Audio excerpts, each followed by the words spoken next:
हाज़िरीन बावकार मुअज़्ज़ज़ उलमाए किराम अस्सलामु अलैकुम व रहमतुल्लाहि व बरकातुहू।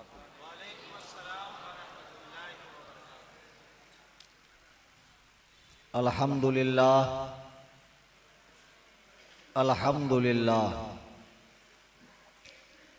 अल्हम्दुलिल्लाहिल्लज़ी अंज़लल फ़ुरक़ान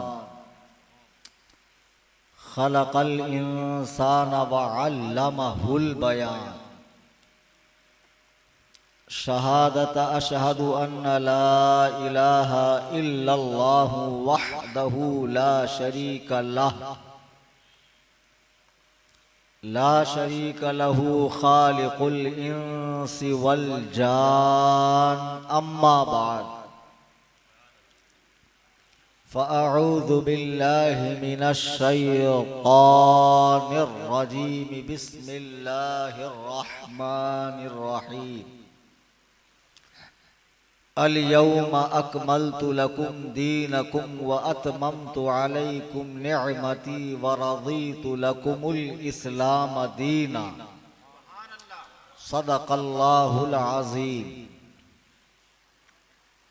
मेरे लायक़ सद एहतराम उलमाए अहले सुन्नत, बिलखुसूस खलीफ़े सूफ़ी मिल्लत जनाब सूफ़ी अब्दुल हमीद साहब क़िबला, वो इमाम जामा मस्जिद हज़रत इमाम साहब क़िबला, वो दीगर उलमाए किराम, शुअराए इस्लाम, हुफ़्फ़ाज़ किराम, तलबतुल उलूम और दूरो दराज से तशरीफ़ लाए मेरे सुन्नी जन्नती हनफी बरेलवी भाई,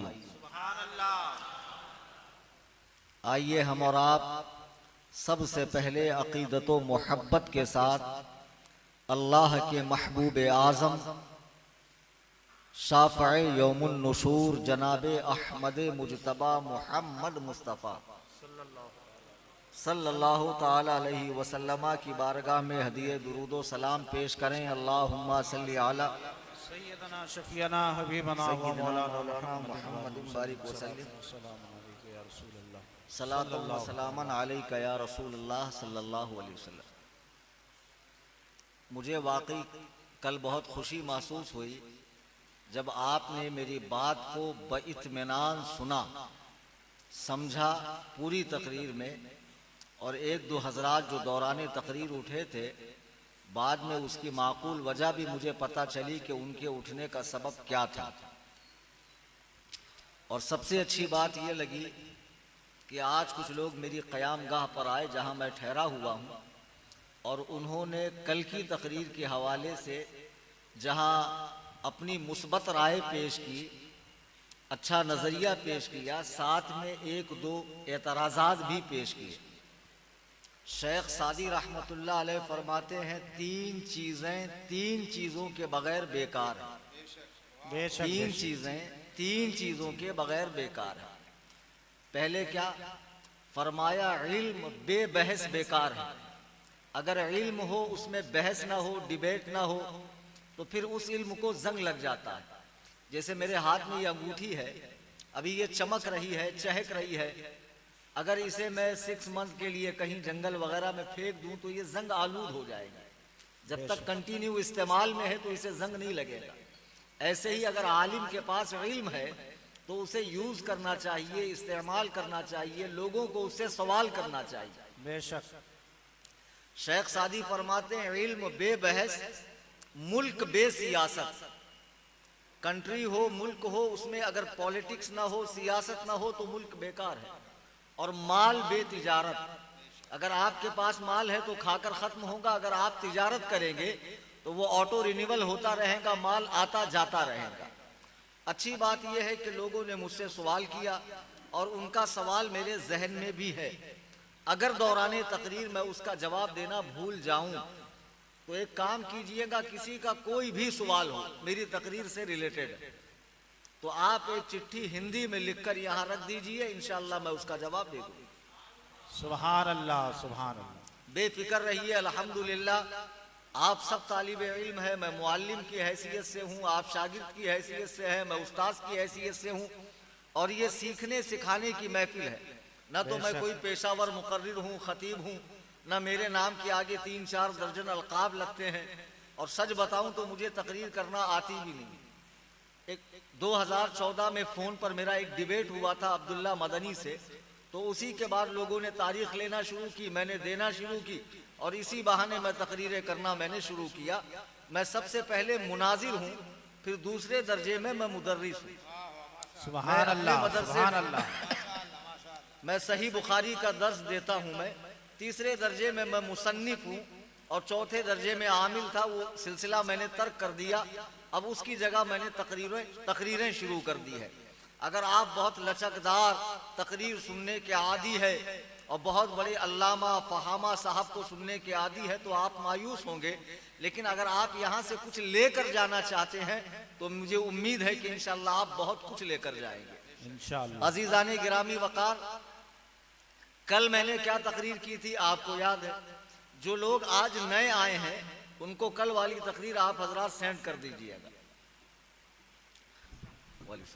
बैठिए हजरात, कल मैंने तकरीर ये की कि अल्लाह ताला ने इंसान को किस तरह पैदा फरमाया और किस तरह इंसान की कामयाबी नाकामयाबी का राज बताने के लिए अल्लाह ने आसमान से किताबें नाजिल फरमाई 100 के करीब, और फिर अंबियाए किराम को भेजा, हमारे आका को आखिरी नबी की हैसियत से भेजा।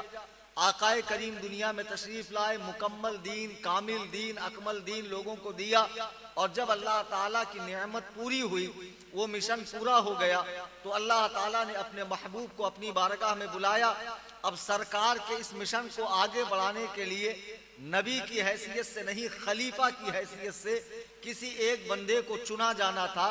तो पूरी उम्मत मुस्लिमा ने, जो उस दौर में लोग मौजूद थे, वो हजराते सहाबा थे।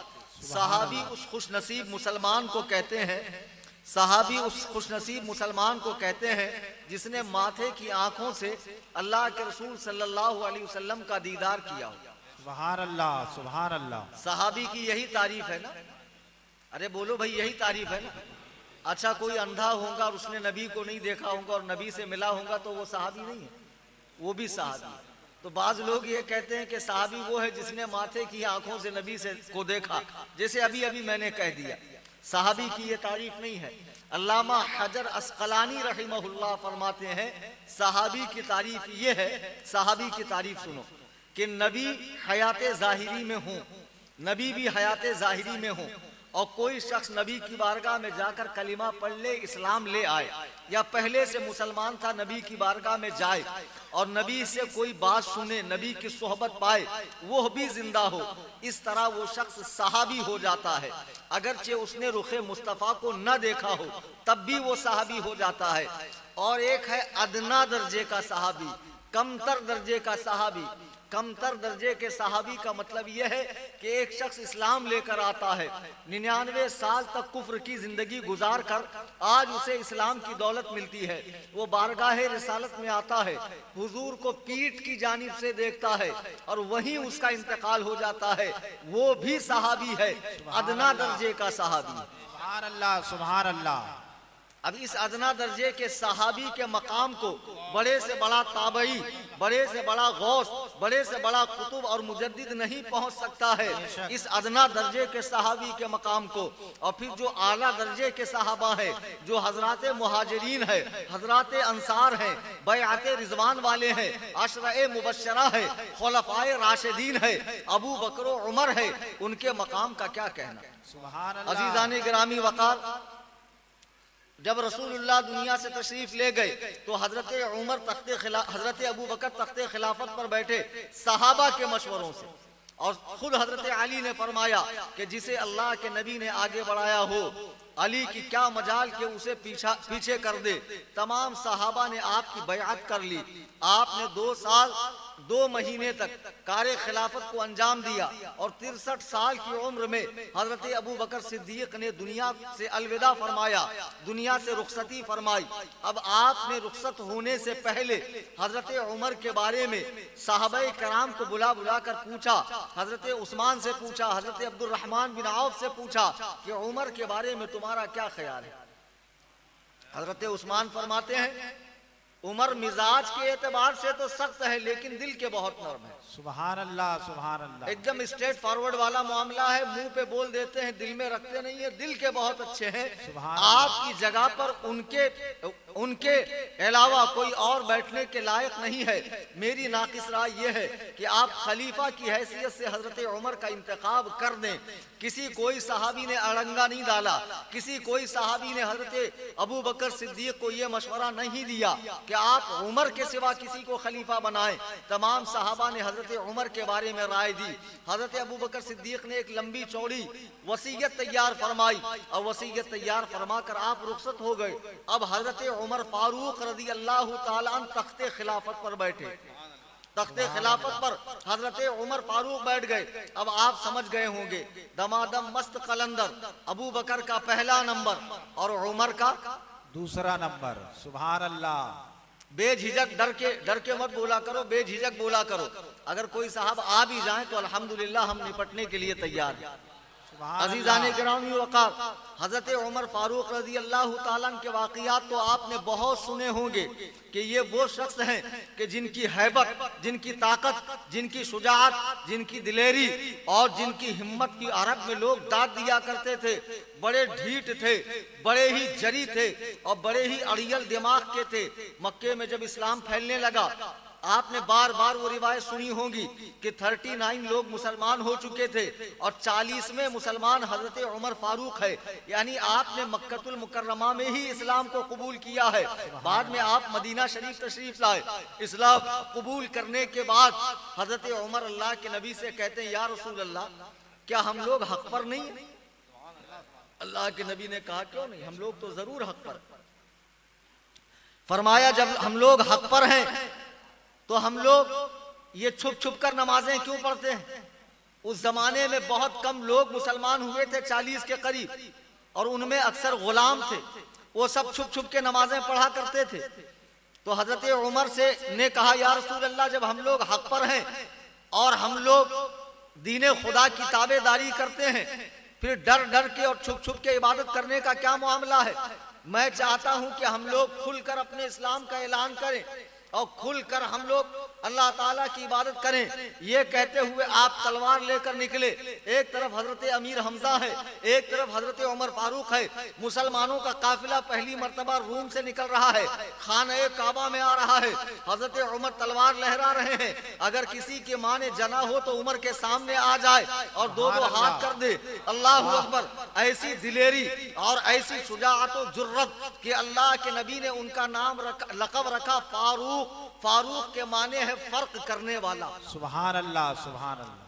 नाम उनका उमर है, फारूक उनका लक़ब है। फारूक आजम, बहुत ज्यादा फर्क करने वाला, बातिल और हक को मिलाने वाला नहीं, दोगली पॉलिसी पे अमल करने वाला नहीं। आज जैसे कुछ हमारे मुसलमान भाई हैं, सुन्नी मुसलमान भाई हैं, जिनको दोनों हाथ में लड्डू चाहिए। बेशक बेशक। हमारे महाराष्ट्र में एक साईं बाबा है, बा मुसलमान, अल्लाह अल्लाह, बाब रमन, राम राम, कोई नाराज नहीं हो साहब, खुश। देवबंदियों का इनको कौवा भी चलेगा, सुन्नियों का मुर्गा भी चलेगा। हम क्यों किसी को अपनी जबान से बुरा कहें? जितनी देर उनको बुरा कहते हैं उतनी देर हम अल्लाह की तस्बीह बयान करें, उतनी देर नफिल नमाज पढ़ लें। वो थोड़ी हमारी कब्र में आने वाले हैं। ऐसी मीठी मीठी बातें करते हैं और जो उलमा रद्द करते हैं, क्या कहते हैं? जब देखो तब रद्दे वहाबिया। अजीब बात है। आला हजरत फरमाते हैं, कीजिए चर्चा उन्हीं का सुबह शाम, जाने काफिर पर कयामत कीजिए। आला हजरत तो सुबह शाम कयामत करने की बात कर रहे हैं। थोड़ा सा वहाबियों का रद्द हो जाए तो पेट में मरोड़ उठने लगती है। क्यों मरोड़ क्यों उठती है? बेटी देकर फंसे है ना, बेटी लाकर फंसे तो शर्मिंदे तुम हो, हमको क्यों सुना रहे हो? चाय पीकर फंसे, रिश्तेदारी करके फंसे। मौलाना को क्या है, यूपी बिहार से आते हैं, हमको लड़ा कर चले जाते। वाह, यूपी बिहार से आएंगे, हमको लड़ा कर जाएंगे। हम सुबह उठे तो उनका मुंह देखते, वो हमारा मुंह देखते। मौलाना का क्या है? मुझे एक बात बताओ, मौलाना यूपी बिहार से आके किसको बुरा बोलते हैं? थानवी को, गंगोही को, नानोतवी को, दहलवी को, अम्बेडवी को। ये सब तुम्हारे बालाघाट के हैं क्या? अरे ये सब भी तो यूपी बिहार के हैं। तो यूपी बिहार वाले आते हैं, यूपी बिहार वालों को बुरा बोलते, तुम्हारे पेट में क्यों मरोड़ उठ रही है? नहीं भाई, किसी को बुरा नहीं कहना चाहिए। कलमा गो तो है, नमाजी तो है, कम से कम चेहरे पे दाढ़ी तो है, हमसे तो अच्छे हैं। अरे बेवकूफो, तुमने सुन्नियत की कदर ही नहीं की। अल्लाह ने तुम्हें सुन्नी पैदा किया, सुन्नी। और यही जब नबी ने फरमाया कि मेरी उम्मत में 72 फिरके होंगे, मशहूर हदीस है, मिशकात शरीफ में है कि सरकार ने एक लकीर खींची और दाएं बाएं लकीरें खींची। सरकार ने फरमाया इन्ना इहदी सिरातम मुस्तकीमा, सुभान अल्लाह, सुभान अल्लाह। कि बनी इसराइल में 72 फिरके पैदा हुए थे। जो भाई पिलपिला हो, नरम हो, मैं उसे फिर भी अपना भाई कहूंगा, आकर इस्लाह कर ले, मौत से पहले इस्लाह कर ले। कुछ नहीं समझ में आता 1000 बार पूछ लो, मैं मना नहीं करूंगा, लेकिन खुदा के लिए पिलपिले मत बनो। देखो आम डायरेक्ट सड़ता नहीं है, पहले पिलपिला होता है, तो पिलपिले होने से बचो, पिलपिले मत हो। अगर पिलपिले हो गए तो सड़ने में देर नहीं लगेगी। सख्त रहो, मजबूत रहो। अल्लाह के नबी ने सीधी लकीर खींची, फरमाया बनी इसराइल में 72 फिरके हो गए थे, जरूर मेरी उम्मत में 73 फिरके होंगे। अब ये बात कोई आड़ू माड़ू, कोई इमाम साहब, कोई मकतब के मुल्ला, कोई मुफ्ती साहब नहीं फरमा रहे हैं। ये बात अंबिया के ताजदार, रसूलों के इमाम, अल्लाह के महबूब आजम, जिनके लिए आसमान का शामियाना, जमीन का बिछौना बनाया गया है, वो फरमा रहे हैं कि जरूर मेरी उम्मत में 73 फिरके होंगे। आज भाई कहता सबको लेकर चलो, किसी को काटो मत। अरे हैं तो मुसलमान, कलमा पढ़ते हैं, कुरान पढ़ते हैं। देख भाई, तू लेके चलने की बात कर रहा है, मैं एक्सेप्ट कर रहा हूं, लेकिन आमिना के लाल फरमाते हैं कि जरूर मेरी उम्मत में 73 फिरके होंगे। अल्लाह की इज्जतो जलाल की कसम, ये आसमान नीचे आ सकता है, जमीन ऊपर जा सकती है, हरा भरा दरख्त अपनी जड़ों समेत उखड़ के आ सकता है, लेकिन जो बात मेरे आका ने अपनी जुबाने नुबुव्वत से कह दी है वो कभी गलत नहीं हो सकती। वो ज़बान जिसको सब कुन की कुंजी कहे, उसकी नाफिज हुकूमत पे लाखों सलाम। नारे तकबीर, नारे तकबीर, नारे रिसालत, नारे रिसालत, उलमाए अहले सुन्नत, नारे तकबीर। लीजिए साहब, मैं तकरीर कर रहा हूँ, एक साहब मुझे यहाँ तारीफ कर रहे हैं, मेरी खूब, मेरे घर वालों की तारीफ कर रहे हैं। इतना झेलता हूँ मैं, आप लोग क्या झेलते हैं? कभी मेरी तरह कलेजा रखकर देखिए, मेरी तरह रह कर देखिए आप लोग, तब आपको पता चलेगा कि सिर्फ नजराने ही नहीं मिलते हैं, बहुत सारी खिदमत भी होती, कभी कभी पिटाई भी हो जाती है। अजीज़ाने गिरामी वकार, अल्लाह के नबी फरमाते हैं जरूर मेरी उम्मत में 73 फिरके होंगे। ऐ मेरे भाई, ऐ मेरे भोला सुन्नी, ऐ मेरे प्यारे सुन्नी, सब में इत्तेहाद करने वाले, तेरी कोशिश अच्छी है, तेरी सोच अच्छी है, तेरी मेंटालिटी अच्छी है, उसको 20, 30 नहीं 100 तोपों की सलामी मैं देता हूँ। लेकिन जरा ये तो बता, अल्लाह के नबी फरमा रहे हैं कि मेरी उम्मत में जरूर 73 फिरके होंगे। फिर अल्लाह के नबी फरमाते हैं 72 जहन्नमी होंगे, एक जन्नती होगा। नबी ने 72 को जहन्नमी कहा। अब तू चाहता है कि जहन्नम सूनी पड़ी रहे और सबके सब जन्नत में चले जाए? नहीं नहीं, अल्लाह अपने महबूब की बात गलत नहीं होने देगा और तेरे जैसे टुच्चे से गलत नहीं होने देगा। तेरे जैसे टुच्चे दुनिया में बहुत है, उनकी कोई हैसियत नहीं है। जो नबी ने फरमा दिया वो होकर रहेगा। फरमाया 72 जहन्नमी और एक जन्नती। सहाबा की तरफ देखो, पूछा या रसूल अल्लाह जन्नती की पहचान क्या है? सुभान अल्लाह, सुभान अल्लाह। जहन्नमी जाए हमको उससे गरज नहीं है, जन्नती की पहचान क्या है? दौराने तकरीर अगर किसी भाई का मेरे अल्फाज से दिल दुखे तो मैं 1000 बार मुआफी मांगता हूं, लेकिन मेरी बात गलत नहीं है, कड़वी जरूर है, गलत नहीं है। और हमेशा याद रखना, जो मीठा मीठा होता नुकसान देता है, जो कड़वा होता वो फायदा ही देता है।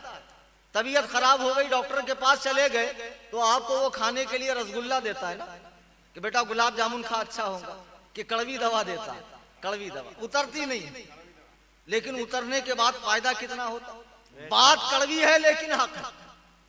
सुभान अल्लाह। हम लोग चेहरे पे हाथ फेर के, दाढ़ी पे हाथ फेर के, पीठ पे हाथ फेर के, चलो भाई अल्लाह का दीन खतरे में है, चलो भाई अल्लाह का दीन खतरे में है। ऐसी मीठी बोली बोलने वालों में से नहीं है। जो है हक है, कुरान और सुन्नत की रोशनी में है, आना है वेलकम, वरना भीड़ कम। हमको मजमे की जरूरत नहीं है। इस्लाम क्वांटिटी नहीं देखता है, इस्लाम क्वालिटी देखता है, क्वालिटी। सुभान अल्लाह, सुभान अल्लाह।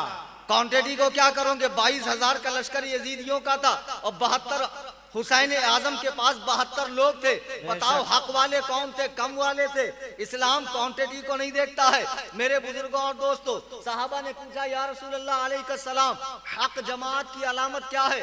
मेरे आका ने फरमाया मा अना अलैहि व असहाबी हियल यौम, सुभान अल्लाह, मा अना अलैहि व असहाबी हियल यौम।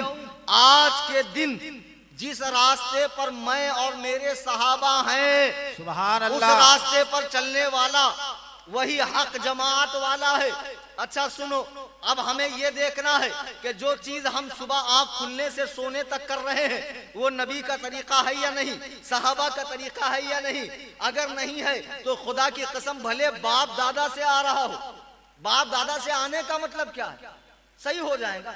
महाराष्ट्र में पंढरपुर में एक जगह में फातिहा पढ़ने गया, ढेर सारा खाना, उसके साथ में बीड़ी का बंडल। तो मैंने कहा भाई ये बीड़ी का बंडल क्यों? बोले मरहूम को बहुत पसंद था। तो मैंने कहा अगर मरहूम को शराब पसंद होती तो शराब भी रखते। मरहूम अगर औरतों के शौकीन होते तो माज़अल्लाह वो भी रख देते। अरे क्या तमाशा तुमने बना रखा है दीन का। बोले अजीब मौलवी है, नया नया, अभी दाढ़ी फूटी नहीं और बताओ बाप दादा के तरीकों को गलत कह रहा। अरे अल्लाह के बंदे, बाप दादा का तरीका होने का मतलब क्या है? उसका दीन में होना भी तो जरूरी है ना। अगर वो चीज दीन में नहीं है तो खुदा की कसम कितनी ही पुरानी हो, खा उसकी उम्र इबलीस के पैदाइश के वक्त की हो, हम उसे नहीं मानने वाले। हमारे लिए अव्वलुहुमा किताबुल्लाह, सबसे पहले अल्लाह की किताब, व खैरुल हदी हदी मुहम्मदिन व शर्रुल उमूर मुहदसातुहा, फिर मुहम्मदुर रसूलुल्लाह की बात है, फिर साहबाए किराम का तरीका है, फिर हजराते मुज्तहिदीन किराम का तरीका है, मजहबे हनफी है। अगर कोई चीज वहां से साबित नहीं है, वो कितनी भी खूबसूरत हो, कैसी भी रंग बिरंगी हो, उसमें कितनी ही मकनातीसियत हो, हम उसे ठोकर मार देंगे। अगर वो मोहम्मदुर रसूलुल्लाह के तरीके पर है तो हम उसे दिलो जान से अपनाने के लिए तैयार। सुभान अल्लाह, सुभान अल्लाह। अब कहेंगे मौलाना क्या नहीं है मोहम्मद सरकार के तरीके पर? कल मैंने बताया कि कुरान ने कहा है कि सूरह तौबा की आयत नंबर 36 है कि 4 महीने हुर्मत वाले हैं, इन महीनों में अपने ऊपर जुल्म न करो।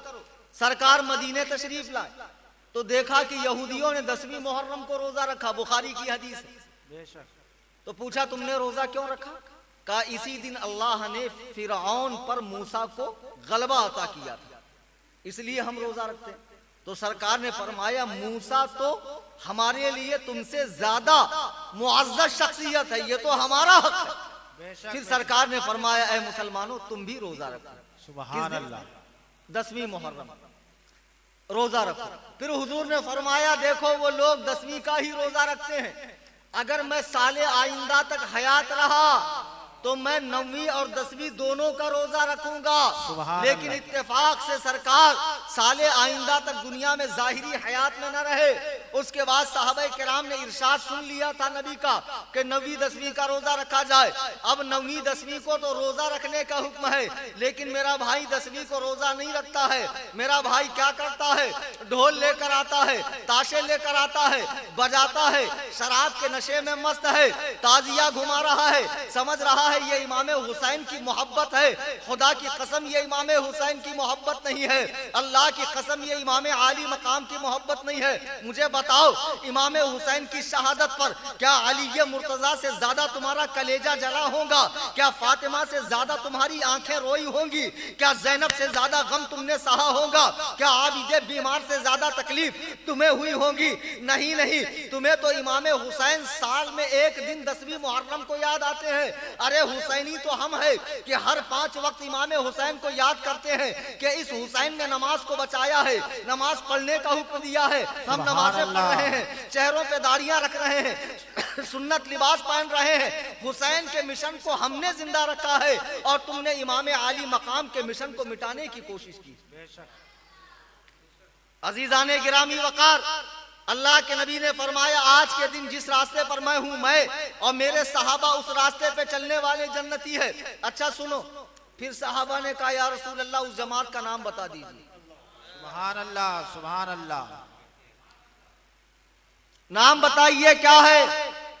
अल्लाह के नबी ने फरमाया तफसीरे दुर्रे मंसूर और इमाम अब्दुल करीम शहरिस्तानी की अल मिलल बन निहल और इमाम गजाली की अल मुस्तफा, अब्दुल्ला इब्ने अब्बास की तफसीरे इब्ने अब्बास। सहाबा ने पूछा या रसूल अल्लाह नाम बता दें। मेरे आका फरमाते हैं जन्नत में जाने वाली जमात का नाम अहले सुन्नत व जमात है। सुभान अल्लाह, सुभान अल्लाह। अहले सुन्नत व जमात है, खुश हो जाओ कि हम ही वो जमात। सुभान अल्लाह। बाद में कुछ लोग पैदा हुए और जबरदस्ती मखमल में टाट का पेवन लगाने की कोशिश कर रहे हैं। अकायद अंग्रेजों वाले, लेकिन सुन्नी बनने की कोशिश कर रहे हैं। हम उनकी सुन्नियत मानने के लिए तैयार नहीं है और हम ही अहले सुन्नत को जब इस दौर में बातिल फिरके अहले सुन्नत का टैग लगा रहे हैं तो तशख्खुस और पहचान के लिए हमने मसलके आला हजरत का लेबल लगाया है।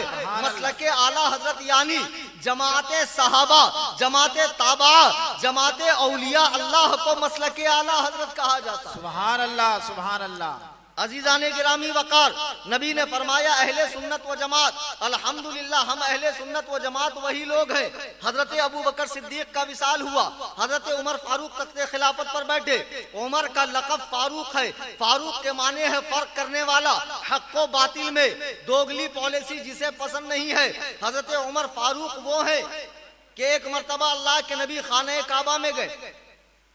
खाने काबा में जाने के बाद आपने दुआ की कि ऐ अल्लाह दो लोगों के जरिए इस्लाम को इज्जत अता फरमा। दो लोगों के जरिए, सुभान अल्लाह। एक अबू जहल के जरिए और फिर फरमाया अल्लाहुम्मा अइज़्ज़िल इस्लाम बि उमर इब्निल खत्ताब खासा। खास तौर से उमर को इस्लाम की दौलत से मालामाल करके इस्लाम को इज्जत अता फरमा। मालूम पड़ा हजरत उमर का इस्लाम लाना इस्लाम के लिए बाइसे इज्जत व इफ्तिखार है, फख्र की बात है।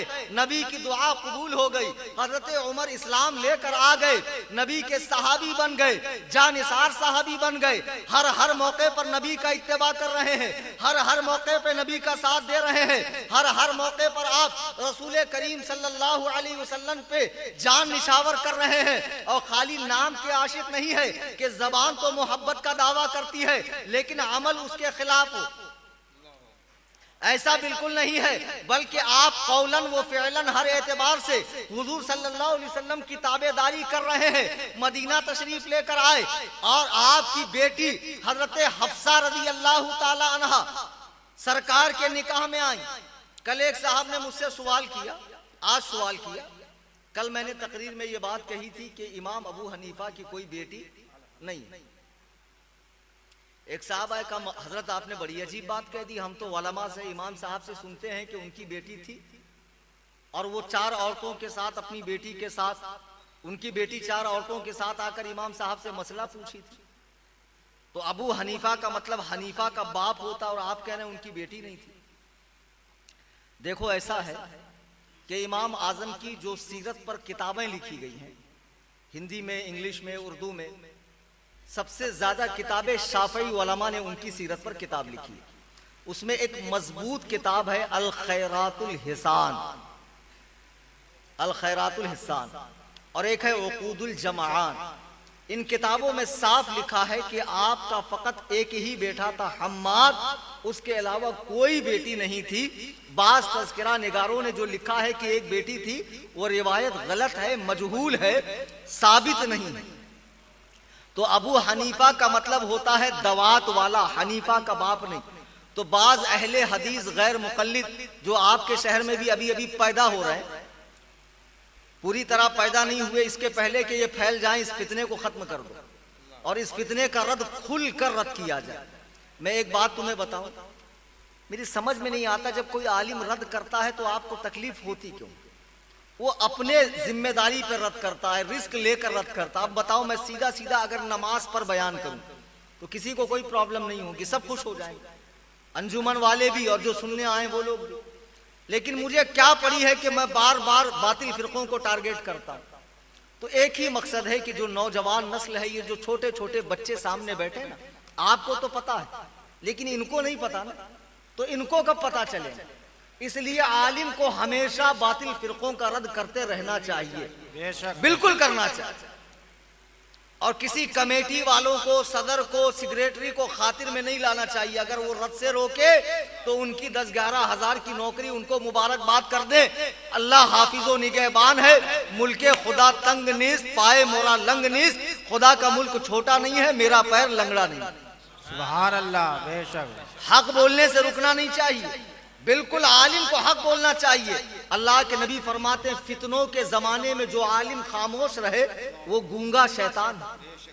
आज कितने फितने बढ़ रहे हैं, आज कितने फितने वहाबियत का, देवबंदियत का, नासबियत का, खारजियत का, मौलाइयत का, तफजीलियत का, मुजावरों का, शीयत का, अहले कुरान का, अहले तशय्यो का, नेचरियों का, चकडालवी का, जावेद अहमद गामदी का, शेख मोहम्मद का, मिर्जा मोहम्मद अली इंजीनियर का।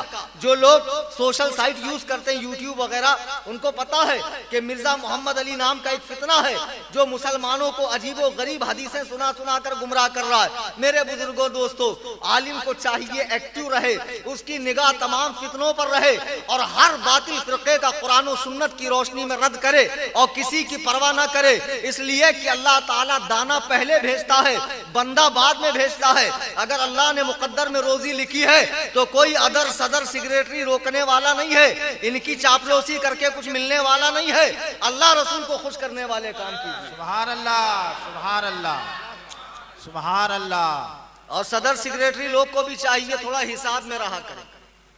हाँ, ये नहीं कि मस्जिद का सदर हो गया तो जन्नत एकदम रिजर्वेशन हो गई, फिक्स हो गई। मालूम पड़ता है कि बिल्कुल हजरते वाला तो मरते ही जन्नत में तशरीफ ले जाएंगे। थोड़ा हिसाब में रहो। अल्लाह ने हजरत इब्राहिम और इस्माइल से कहा कि अंताखिरा बैती लित्ताइफीन, मेरे घर को साफ करो रुकू करने वालों और सजदा करने वालों के लिए। इब्राहिम और इस्माइल जैसे नबियों से अल्लाह फरमा रहा है मेरे घर की सफाई करो, तो तुम्हारी क्या हैसियत है? अगर तुम्हें यह मौका मिला है सदर सेक्रेटरी बनने का तो घमंड में मत आओ, घमंड के अंदर मत रहो, बल्कि तुम खादिम हो। तुम्हारा काम यह है कि मस्जिद में लाइट पंखे चल रहे हैं कि नहीं, फर्श वगैरह लगी है कि नहीं, जानमाज बिछी है कि नहीं, क्या चीज कम पड़ रही है, क्या चीज चाहिए, इमाम साहब की कौन सी जरूरत है। ये नहीं कि इमाम साहब पे आके गुस्सा निकालो, घर में जब औरत से तकरार हो जाए और जब वो चढ़ जाए वहां पूरे न पड़ो तो वो गुस्सा आकर इमाम साहब पे उतारो। ज्यादा बुखराती मत किया करो, इमाम साहब तुम्हारा गुलाम है। बड़े अफसोस के साथ कहना पड़ता है, लोग कहते आलिम होकर तकरीर का पैसा लेते तो क्या हवा खाएं, हमको पेट नहीं है। अजीब आदमी हुए। मैं एक जगह फ्लाइट से तकरीर करने गया तो लोग बोले हजरत आप फ्लाइट से आते हैं, बुजुर्गाने दिन तो बैलगाड़ी में आते थे। तो मैंने कहा उनके टाइम थी नहीं ना, मेरे टाइम है तो मैं यूज कर रहा हूं। वअम्मा बिनिअमति रब्बिका फहद्दिस, अपने रब की नेमतों का चर्चा करो। चर्चा कब होगा? जब यूज होंगी, और जब यूज ही नहीं करूंगा तो कैसे बताऊंगा फ्लाइट होती कैसे। तो बोले हजरत ये तो ठीक नहीं है। तो मेरे पीछे एक चुटिया वाला पंडित आ रहा था और 4 उसके शागिर्द थे। मैंने कहा कमबख्त देख, वो बुतों का पुजारी, झूठे मजहब का पैरोकार, उसके मानने वाले उसे फ्लाइट से बुला रहे हैं और तुझे अपने आलिम के फ्लाइट से आने पर एतराज हो रहा। क्या बेवकूफिया, तुम क्या चाहते हो? आलिम उलमा तुमसे तनख्वाह नहीं मांगे, भूख लगेंगी तो खाना नहीं मांगे, तन को कपड़ा नहीं मांगे, रात दिन मस्जिद में पड़े रहे, मतलब फजर पढ़ के मुसल्ले पे सो जाएं, जोहर में आके सदर साहब उठाए, उठो हजरत जोहर का टाइम हो रहा तो बहुत अच्छे। क्या तमाशा लगा रखा है। जैसे तुम्हारी जरूरतें हैं वैसे उलमा की भी जरूरतें हैं। आज 11,000 सैलरी में क्या होता मुझे बताओ? एक गटर साफ करने वाले गवर्नमेंट सर्वेंट की सैलरी 50,000 होती है, वो भी उसको पूर्ति नहीं है। एक साहब हमारे मस्जिद के इमाम साहब के पास आए, बोले हजरत 50,000 कमाता हूँ, लेकिन महीना खत्म होते होते मैं कर्जदार हो जाता हूँ। आप देखो 5,000 में कितना टिप टॉप में रहते हैं, कैसे जर्क बर्क कपड़े पहनते हैं और हमेशा इस्तरी फुल कपड़े पहनते हैं। तो मुझे बताइए मैं क्या करूँ, कोई ताबीज दो आप मुझे। इमाम साहब ने कहा तेरे कहने का मतलब क्या है? बोले आपके 5,000 में बरकत है, मेरे 50,000 में बरकत नहीं है। इमाम साहब ने कहा एक काम कर, तेरे 50,000 मुझे दिया कर, मेरे 5,000 तू लिया कर। तो बोले ऐसे थोड़ी होता है, मतलब इसको भी मालूम है कि 5,000 में कुछ नहीं होता। क्या इनके बच्चे नहीं हैं? ये नहीं चाहते हमारे बच्चे अच्छे एजुकेशन हासिल करें? क्या इनके माँ बाप को ये हज्जे बैतुल्लाह नहीं कराना चाहते? क्या इनका दिल नहीं होता कि मैं खाने काबा की जियारत करूं, मदीना तैयबा में रसूल करीम के रोज़े अतार को देखूं? क्या इनका दिल नहीं होता मार्केट में जाते हैं तो फ्रूट वगैरह खरीदूं, अपने बच्चों के लिए अच्छा खाना खरीदूं? सुनो, उलमा की कद्र करो, अल्लाह की कसम मैं बता रहा हूं, उलमा की कद्र करो। बुखारी की हदीस है, मेरे आका फरमाते हैं क़यामत के करीब अल्लाह ताला इल्म को नहीं सीनों से निकालेगा, सीनों से इल्म को नहीं निकालेगा, बल्कि यंतज़िउहु मिनल इबाद वलाकिन यक़बिज़ुल इल्म बिक़बज़िल उलमा। अल्लाह क़यामत के करीब उलमा को उठा लेगा और फिर जाहिल लोग मुफ्ती बनेंगे। 4 साल हो गया दाढ़ी रखकर, अब माशाअल्लाह मुफ्ती साहेब मैं इस मसले की तहकीक कर रहा हूं। मसले की दुम पता है किधर होती है? तहकीक कर रहे हैं। हम बेवकूफ हैं, 18 साल मदरसे में पढ़कर आ गए, हम फिर भी बहुत से मसलों में हम जल्दी जवाब नहीं देते, खामोश रहते। अल्लाह के नबी फरमाते क़यामत से करीब अल्लाह ताला उलमा को उठा लेगा। क्यों? आज उलमा की नाकदरी हो रही है, तो यही उलमा अपने बच्चों को आलिम नहीं बनाते, ये अपने बच्चों को दुनिया की तालीम देते हैं। क्यों? हमारे साथ नाइंसाफी हो रही है। सरकार फरमाते हैं इत्तखदन नास रुऊसन जुखाल फसुइलू फअफ्तऊ बिगैरि इल्म। क़यामत के करीब दाढ़ी वाले, जुब्बे वाले, सदरी वाले, टोपी वाले, चश्मे वाले और खूब ताम झाम वाले जो दिखने में आलिम है अंदर से खाली है, ऐसे लोग मसनदे इरशाद पर बैठेंगे और हमसे मसला पूछो, हम मुफ्ती हैं, फअफ्तऊ बिगैरि इल्म, बगैर इल्म के फतवा देंगे। नबी फरमाते फज़ल्लू व अज़ल्लू, वो खुद भी गुमराह होंगे, लोगों को भी गुमराह करेंगे। क्या आज वो जमाना नहीं है पान पट्टी पे, चौराहे पर, यहाँ वहां खड़े होकर लोग कहते मौलाना ने ये मसला गलत बयान कर दिया। मेरे हिसाब से मसला ऐसा है। अल्लाह के बंदे हमारे सामने आकर बोलना। मैं अर्ज ये कर रहा था मेरे बुजुर्गों, दोस्तों, आलिम को भी हक बोलना चाहिए, आवाम को भी उसकी खिदमत करना चाहिए। ये हजरत उमर फारूक हैं जिनके लिए रसूलुल्लाह ने दुआ फरमाई। मोहब्बत तो देखो, वाकई आपने बहुत सुने होंगे। कल एक साहब मुझे अजीब बात बोल दी, बोले देखो तकरीर जो आपने की ना, नहीं आज ही बोले, पहले वो सब सुनी हुई है, तो कुछ 2-3 बातें नहीं थी, बाकी सब सुना हुआ। अच्छा तो मैं नया क्या बोलूं? मेरी समझ में नहीं आता। मतलब जो कंटिन्यू बचपन से सुनते आ रहे हो, जो पास्ट टेंस में हो चुका है, मैं वही रिपीट करूंगा। जैसे एग्जाम्पल 10 तारीख को इमाम हुसैन की शहादत हो गई तो मैं 12 कर दूं? मारने वाला शिमर था तो मैं दूसरे का नाम ले लूं? अजीब बात है। हमारे यहाँ एक बांगी साहब है, जरा उनकी आवाज अच्छी नहीं है, मुअज्जिन साहब। एक साहब बड़े तनतनाते आए, बोले कैसी आवाज है आपकी, अजान देते हैं बेसुरी मालूम पड़ती है। बांगी साहब ने भी झिल्ला कर कहा 2000 रुपए में मोहम्मद रफी की आवाज निकालूं?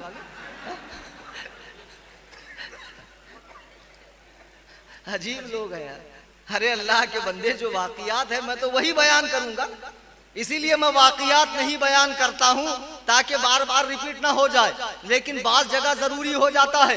देखो मदीना तैयबा में मेरे आका जलवा फरमा है, हजरत उमर भी हैं, सहाबा का नूरानी दौर है। उस दौर में भी कुछ ऐसे लोग थे जो बज़ाहिर मुसलमान थे लेकिन अंदर से मुनाफिक थे। उसमें एक मामला ऐसा आया मदीने में कि 2 लोगों का खेत सटा हुआ था, बीच में बांध थी और बीच में पानी की नहर वगैरह थी, पानी देने की बारी बंधी हुई थी। एक दिन उस पर से झगड़ा हो गया, एक खेत यहूदी का था, एक मुसलमान का था। अब दोनों मसला लेकर चले गए तो उस यहूदी ने कहा एक काम करो, तुम्हारे नबी से फैसला करवाते हैं, तुम्हारे नबी जो फैसला करेंगे वो कबूल है। ये दोनों सरकार की बारगाह में आए, हुजूर ने फैसला कर दिया कि नहीं, पानी देने की बारी यहूदी की है, तेरी नहीं है। जब बाहर निकले वो मुसलमान कहता, देख हमारे नबी बड़े रहीम है, बड़े शफीक है, बड़े करीम है, उन्होंने फैसला इसलिए तेरे हक में दिया ताकि तू मुतासिर होकर इस्लाम कबूल कर ले। नबी सल्लल्लाहु अलैहि वसल्लम बड़े रहीम है, एक काम कर, ये फैसला हम लोग हजरत उमर से करते हैं, हजरत उमर से करते हैं। यहूदी ने कहा मुझे क्या एतराज है। दोनों हजरत उमर के पास आए। हजरत उमर ने पूछा क्या बात है। कहा हुजूर हम लोग मसला लेकर आए हैं, एक मसले का तस्फिया है। तो यहूदी कहता, हजरत इंसाफ करने से पहले ये सुन लीजिए कि इस मसले को आपके नबी हल कर चुके हैं, फैसला मेरे हक में दे चुके हैं, अब आपको जो करना है कीजिए। हजरत उमर ने कहा अच्छा ठीक है, मैं अभी 1 मिनट में फैसला करता हूँ। अंदर तशरीफ ले गए, तलवार निकाली और चमचमाती हुई तलवार लाई और उस मुनाफिक की गर्दन उड़ा दी। अल्लाहु अकबर कबीरा। पूरे मदीने में शोर हो गया, उमर ने मुसलमान को मारा, उमर ने मुसलमान को मारा। ये बात धीरे धीरे गोशे नबूवत तक पहुंची, सरकार के कानों तक पहुंची। सरकार ने उमर को बुलाया, क्या उमर ये बताओ क्या तुमने किसी मुसलमान को मारा? हजरत उमर का ईमान अफरोज जवाब सुनिए, फरमाते या रसूल अल्लाह, हाँ वो शख्स कलमा पढ़ने वाला था, मुसलमान नहीं। वो शख्स नमाज पढ़ने वाला था, मुसलमान नहीं। वो आपकी इक्तिदा में नमाजें पढ़ने वाला था, मुसलमान नहीं। वो कुरान की तिलावत करने वाला था, मुसलमान नहीं। वो रुखे वद्दुहा को देखने वाला था, लेकिन मुसलमान नहीं। या रसूल अल्लाह, वो कैसे मुसलमान हो सकता है जो आपके फैसले पर इत्मीनान जाहिर न करे, जो आपके फैसले को दिल से कबूल न करे? सुभान अल्लाह, अल्लाहु अकबर कबीरा। हजरत उमर ने ये बात फरमाई। फिर क्या हुआ? कुरान की आयत उतरी, वक़ज़ा रब्बुका, कुरान करीम की आयत उतरी, फला व रब्बिका ला युहक्किमुक, कि जो आपस के झगड़ों में आपको फैसल ना बनाए और आपकी बात के लिए दिल में तंगी ना पाए, ऐसे लोग हरगिज हरगिज मुसलमान नहीं हो सकते हैं। अल्लाहु अकबर कबीरा। एक बात आपको और बता दूं, हजरत उमर वो सहाबी हैं, मुसलमानों के दूसरे खलीफा, कि जिनकी राय के मुताबिक 21 मरतबा कुरान उतरा। सुभान अल्लाह, सुभान अल्लाह। हजरत उमर ने पहले कोई बात कही और ठीक अल्लाह ताला ने उन्हीं के अल्फाज में कुरान को उतारा। ये शान सिर्फ हजरत उमर फारूक की है। अल्लाहु अकबर कबीरा। मेरे आका फरमाते, इन्नी लअंजुर इला शयातीनिल जिन्नि वल इंसि क़द फर्रू मिन उमर, कि अल्लाह की कसम मैं निगाहे नबूवत से देख रहा हूँ कि मेरे उमर के खौफ से इंसानों के भी शैतान और जिन्नों के भी शैतान भागते हैं। उमर जिस रास्ते से गुजर जाए, अगर शैतान आ रहा हो तो शैतान रास्ता बदल लेता है। सुभान अल्लाह, सुभान अल्लाह। उसकी मिसाल आज भी मौजूद है। आपको पता है ये जो 3 तलाक वाला मसला चल रहा है आजकल, हजरत उमर ने इसको नाफिज फरमाया कि कोई इकट्ठे अपने बीवी को 3 तलाक दे हो जाएगा। लेकिन मुसलमानों में 2 फिरके इसको नहीं मानते। एक है शिया, और वैसे भी उनकी सहाबा से जमती नहीं, और नबी ने फरमाया कि जिस रास्ते पर मैं हूं मेरे सहाबा है वही लोग जन्नती है।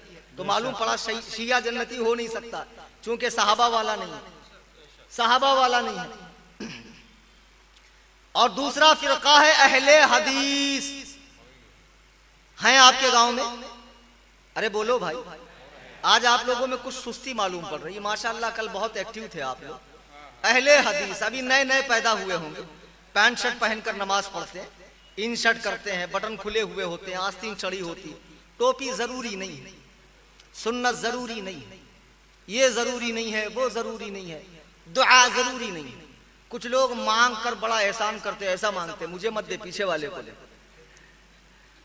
कुछ लोग ऐसे मांगते, देना है तो दे, नहीं तो मत दे। बड़े मॉडर्न टाइप के लोग होते हैं ये अहले हदीस, आपके गांव में धीरे धीरे फैल रहे हैं। ये लोग 3 तलाक के मसले को नहीं मानते। अब बताओ ये सहाबा वाले कैसे हो सकते हैं जब अल्लाह के नबी के दूसरे खलीफा हजरत उमर ने इस फैसले को नाफिज किया। 20 रकात तरावी हजरत उमर ने मदीना तैयबा में शुरू की कि बाजमात लोगों को पढ़ाए। ये लोग 8 रकात पढ़ते हैं, इन्होंने तरावी को हाफ किया और इनके बड़े भाई शियों ने साफ किया। शिया लोग तरावी नहीं पढ़ते। हजरत उमर ने 20 रकात तरावी का हुक्म फरमाया, ये लोग नहीं पढ़ते। अल्लाह के नबी फरमाते मेरे उमर के रास्ते से शैतान भागता है।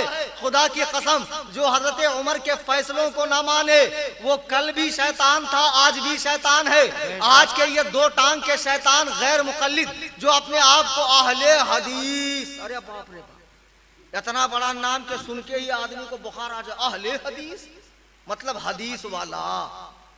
तो लोग कहते बताओ जब हदीस वाले हैं तो गलत कैसे होंगे?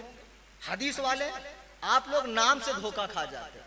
ईमानदारी से एक बात बताओ, गुलाब जामुन देखा कि नहीं देखा? खाया भी होगा। गुलाब एक फूल होता है, जामुन एक फल होता है।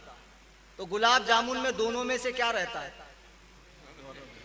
कुछ भी नहीं, उसका सिर्फ नाम गुलाब जामुन है। ऐसे ही इन गरीबों का सिर्फ नाम अहले हदीस है, ना ये अहल है, ना किसी लायक है, ना इनके पास हदीस है। इन गरीबों का नाम ऐसे ही अहले हदीस है जैसे गुलाब जामुन का नाम गुलाब जामुन। आप धोखे में ना आए कि ये बहुत हदीस वाले, इनको तो बेचारों को हदीस ही नहीं पता कि हदीस का मतलब क्या होता है। कभी आ जाना, दोपहर में सारा बुखार उतार दूंगा तुम्हारा, अल्लामा बनने का सारा नशा तुम्हारा उतार दूंगा, तब तुम्हें पता चलेगा हदीस कुरान क्या होता है। ये हमने 18-18 साल मदरसे में पढ़ा है और तब भी हम लोग दीन के मामले में बड़ों की बात बताते हैं कि बड़ों ने क्या कहा। और ये दाढ़ी कट्टा, दाढ़ी मुंडा, खड़े होकर पेशाब करने वाला, पैंट शर्ट पहनने वाला कॉलेज का स्टूडेंट, टीचर स्टूडेंट, रात में आकर बुखारी खोल के दीन के मसले बताता है। अबे कम बखत बुखारी पढ़ना इतना आसान होता तो ये मदरसे क्यों बनाए गए हैं? ये 8-8 साल का आलिम कोर्स क्यों कराया जाता है? मेरे बुजुर्गों, दोस्तों, अल्लाह के नबी फरमाते हैं मेरे उमर के खौफ से इंसानों के शैतान और जिन्नातों के शैतान भी भागते हैं। ये हजरत उमर फारूक है। आपने 10 साल कुछ माह तक कार्य खिलाफत को अंजाम दिया और 63 साल की उम्र में एक मर्तबा आप रास्ते से जा रहे हैं। मदीने के अंदर एक बहुत अमीर शख्स था, उसका गुलाम था फेरोज लूलू। वो आपके पास आया, कहा हुजूर मेरा जो आका है वो मुझसे मजदूरी ज्यादा वसूल करता, काम ज्यादा लेता है, मजदूरी कम देता है। तो आपने फरमाया मैंने सुना है तू फला फला फला चीज जानता है, तो उस एतबार से ये मजदूरी ठीक है, कम नहीं है। फिर आपने कहा मैंने सुना है कि तू ऐसी चक्की बनाता है जो हवा से चलती है। उसने कहा हाँ, मैं आपके लिए ऐसी चक्की बनाऊंगा कि जिसका जिक्र मशरिको मगरिब में होगा। जब वो गया तो हजरत उमर ने कहा ये लौंडा मुझे मारने की धमकी देकर गया, इस लड़के ने मुझे मारने की धमकी दी है। अल्लाहु अकबर कबीरा। कुछ दिनों के बाद नमाज फज्र में 26 जिलहिज्जा को आप नमाज फज्र पढ़ा रहे हैं मस्जिद नबवी में। फेरोज लूलू अगली सफ में खड़ा हुआ था और अपनी चादर में खंजर छुपाया हुआ था। मौका मिलते ही उसने भरपूर वार किया। वो जहर में भुजा हुआ खंजर जब आपके जिस्म अक़दस में दाखिल हुआ तो उसके जहर ने पूरे जिस्म में असर करना शुरू किया। आप फौरन जमीन पर गिर गए। उसी वक्त सहाबा किराम में से एक सहाबी ने जल्दी जल्दी नमाज पढ़ाई, आपको घर लाया गया। वहां से 3 दिन के बाद आपने इस दारे पानी से कूच फरमाया तो आपने अपना खलीफा किसी को नहीं बनाया, बल्कि 6-7 नाम अब्दुल रहमान बिन औफ, साद बिन अबी वकास, अब्दुल्ला इब्ने जुबैर, तलहा और हजरत अली और हजरत उस्मान के नाम रखे। 26 जिलहिज्जा को आप जख्मी हुए और 63 साल की उम्र में 3 दिन के बाद यानी 29 या फिर 1 मुहर्रम को आपका विसाल हुआ। आपको जिसने मारा था फेरोज लूलू, यकीनन यकीनन वो जहन्नमी है, दोज़खी है, इसलिए कि जो किसी मुसलमान का कत्ल करे यकीनन वो दोज़खी है, काफिर है। अब उस शख्स का मजार ईरान में शियों ने बनाया है। आप इंटरनेट पे देख सकते हैं ये शिया कैसी खबीस कौम है।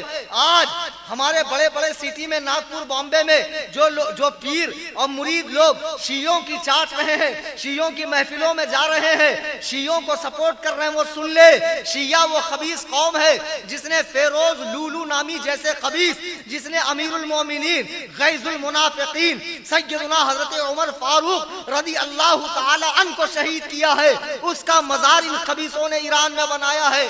बहरहाल हजरत उमर फारूक रदी अल्लाह ताला इस दारे पानी से कूच हुए तो आपने वफात से पहले अपने बेटे से कहा जाओ अम्मा आयशा से कहो कि मुझे मेरे यार के बाजू में दफन होने की जगह दे दो। सुभान अल्लाह, सुभान अल्लाह।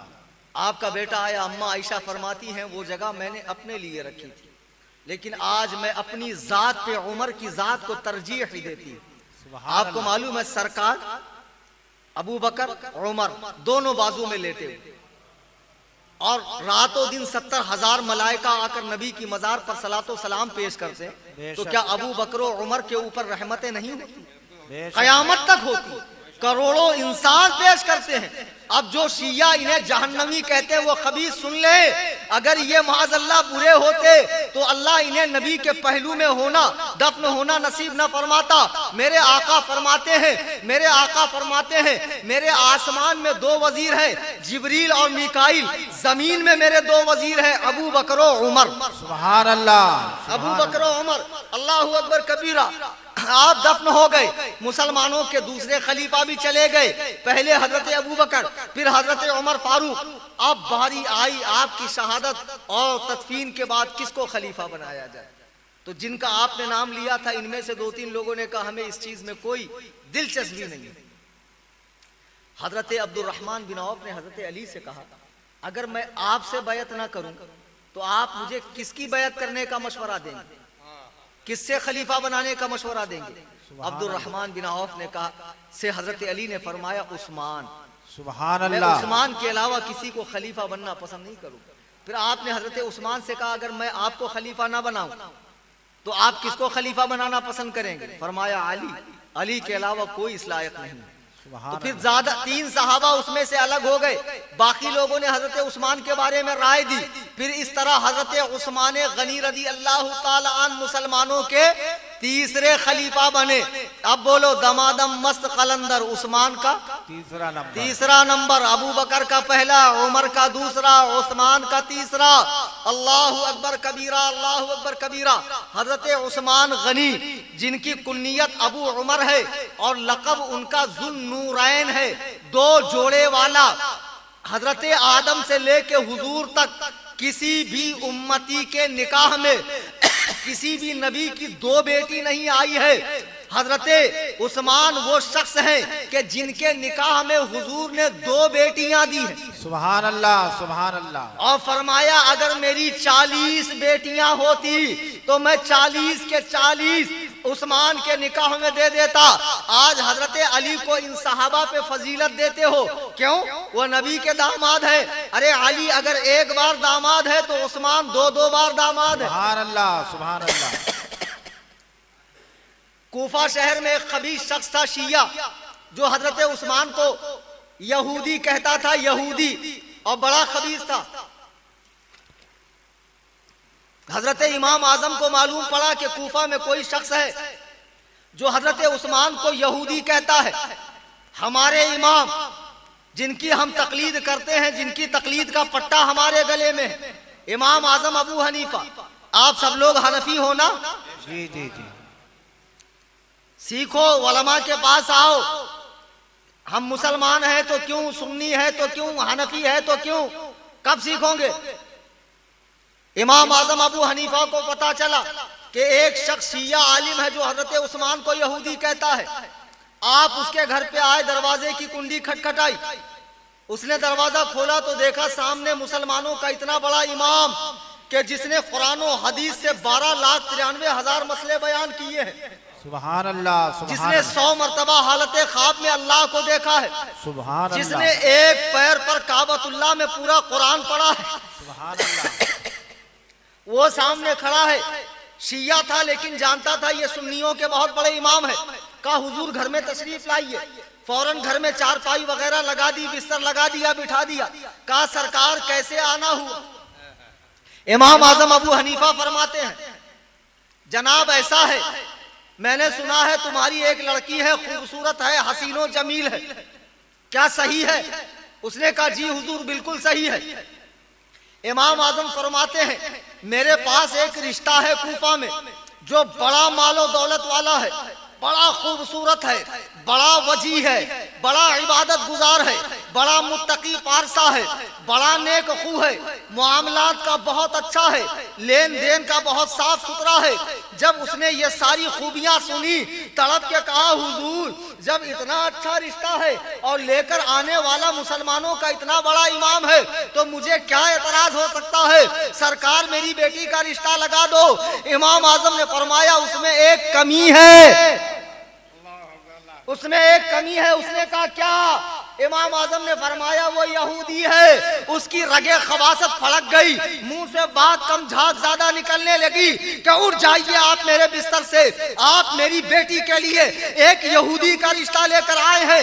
हजरत इमाम आजम फरमाते हैं खबीस तेरी माँ तुझ पर रोए, जब तू अपनी एक बेटी यहूदी के निकाह में नहीं दे सकता तो रसूलुल्लाह अपनी दो दो बेटी किसी यहूदी के निकाह में देंगे। सुभान अल्लाह। नारे तकबीर, नारे तकबीर, नारे रिसालत, नारे रिसालत, नारे तकबीर। हजरत उस्मान गनी वो है, हजरत उस्मान गनी वो है जिनको जुन्नूरैन कहा जाता है, दो नूर के जोड़े वाला। अल्लाहु अकबर कबीरा। आप हजरत अबू बकर की दावत पर आपने मक्के में ही इस्लाम कबूल किया और कदीम मुसलमानों में आपका शुमार है, मुहाजिरीन में भी आपका शुमार है। जब आप खलीफा बने तो सुनिए बड़ी प्यारी बात, आला हजरत लिखते हैं कि जब आप मस्जिद नबवी में आए तो मिंबर में कितनी सीढ़ियां होती है बताओ? हाँ माशाल्लाह, ये आगे वालों को पता, पीछे वाले कुछ शक में है कि कल देखकर ठीक ठाक से बताएंगे। मस्जिद में जाया करो ना, देखो ना मोहल्ले की मस्जिद का कलर कैसा है। ताजिया शरीफ से फुर्सत मिले, संदल शरीफ, बंडल शरीफ, बाजा शरीफ, गाजा शरीफ। एक साहब कहने लगे आपने सिलसिलों को बुरा कह दिया। मेरे भाई सारे सिलसिले अहले सुन्नत व जमात के हक हैं, मैंने किसी सिलसिले को बुरा नहीं कहा। सिलसिलों में जो बिगाड़ आ गया है बुजुर्गों के नाम से, उसको मैंने बुरा कहा। बेशक बेशक। हजरत जिंदा शाह मदार ने न किसी को खिलाफत दी, न कुछ उनका सिलसिला आगे चला नहीं। आज लोग मुरीद कर रहे हैं मुरीद। हजरत वारिस पाक ने किसी को खिलाफत नहीं दी, वो बहुत बड़े बुजुर्ग हैं, बहुत बड़े अल्लाह वाले, उनकी जूतियां हमारे सरों का ताज। बेशक बेशक। लेकिन उन्होंने किसी को खिलाफत नहीं दी। लेकिन आज उनके सिलसिले में लोग पीले नीले कपड़े पहनकर, लठ छोड़कर, 10 उंगली में 20-20 अंगूठी पहनकर नमाज वगैरह से फारिग। हम तो नमाज वाले नहीं हैं, जाहिरी नमाज वाले नहीं, हम लोग तो तरीकत वाले हैं, हलवा खाने वाले। नमाज वाले तो मौलवी लोग हैं। रात दिन ठंडी में, गर्मी में, बारिश में नमाज मौलवी लोग पढ़ेंगे, 20 रकात तरावी मौलवी लोग पढ़ेंगे और पीर साहब मुरीदों में बैठकर मस्ती से कव्वाली गाएंगे, मैं तो नाचूंगी गूलर तले फरमाते। कहाँ नाचेंगी? गूलर तले। आय हाय, अबे अच्छा खासा मर्द है, क्यों जनखा बनने के पीछे तुला हुआ है? क्यों हिजड़ा बना जा रही है? अल्लाह के नबी फरमाते उस मर्द पे लानत है जो औरतों की शबाहत इख्तियार करे। बेशक बेशक। अल्लाह के नबी फरमाते, और फरमाया सरकार ने जाफरान में गूंदे हुए कपड़े न पहने जाए। ये बात आला हजरत नहीं कह रहे, अल्लाह के नबी फरमा रहे, ये जहन्नमियों का लिबास है। आज जाफरानी कलर के कपड़े, काले कपड़े, पीले कपड़े, नीले कपड़े, लठों वाली सरकार, टामक टुइया सरकार, उड़िया सरकार, गुड़िया सरकार, बेड़ा पार लगाने वाली सरकार, जगह जगह ये सरकारें बैठी हुई है और ये भोली भाली आवाम की कोई गलती नहीं है। ये तो बेचारे समझते हैं ये अल्लाह वाले हैं, नेक लोग हैं, हमारा बेड़ा पार लगाएंगे। मेरे भाई इनके पास जाओगे तो बेड़ा पार नहीं लगेगा, रहा सहा बेड़ा भी गरक हो जाएगा। इनके पास न जाओ, परेशान हो, नमाजें पढ़ो, नफल पढ़ो, अल्लाह को पुकारो, कुरान की तिलावत करो, बुजुर्गाने दीन की मजार पे जाओ, उनके वसीले से दुआएं करो, अल्लाह वालों के नामों का वजीफा करो, अल्लाह के पाक नामों का वजीफा करो, माँ बाप के साथ हुस्ने अखलाक करो, बच्चों की अच्छी तरबियत करो, पड़ोसियों का हक अदा करो। इंशाअल्लाह तुम परेशान नहीं रहोगे, परेशानियां दूर हो जाएंगी। लोग समझते हैं परेशान हूं तो जरूर किसी ने जादू टोना किया है, और हर शख्स को ये बीमारी हो गई कि मुझ पे किसी ने किया हुआ, हर शख्स को। अजीब बात है, अल्लाह के बंदो अगर कुछ किया धरा भी है तो आप उलमा के पास आइए, उनसे पूछिए मसले का हल क्या है। इन ढोंगी बाबाओं के पास, ये दुआ तावीज वाले जो 7 समंदर पार की महबूबा बुलाने वाले हैं, इनके पास न जाइए। मेरे बुजुर्गों, दोस्तों, अल्लाह की किताब आपके घर में मौजूद है, उस पर धूल लगी हुई है, उसे क्या कस्में खाने के लिए रखा है? बताओ। जब दुल्हन दहेज में कुरान लेकर आती तो इतना ऊपर रखते हैं कि गलती से किसी का हाथ ना पहुंचे, और जब सास बहू में खूब खाना जंगी होती है, मामला आखिरी वाला हो जाता, फिर कुर्सी लगा के 1 नहीं 7 कुरान की कस्में खाते। कुरान इसीलिए उतरा था। बाज लोग इतने छोटे कुरान की ताबीज पहनते, ऐसा कुरान छापना मकरूह है, तहरीमी, हराम है, हराम, जिसे पढ़ा न जा सके।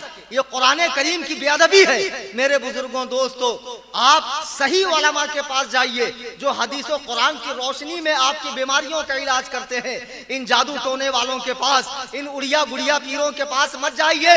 ये बेचारे अगर इतने लायक होते तो आपके नजराने पे पलते क्यों? आपके दिए से इनका खर्चा चलता क्यों? इतना तो सोचो।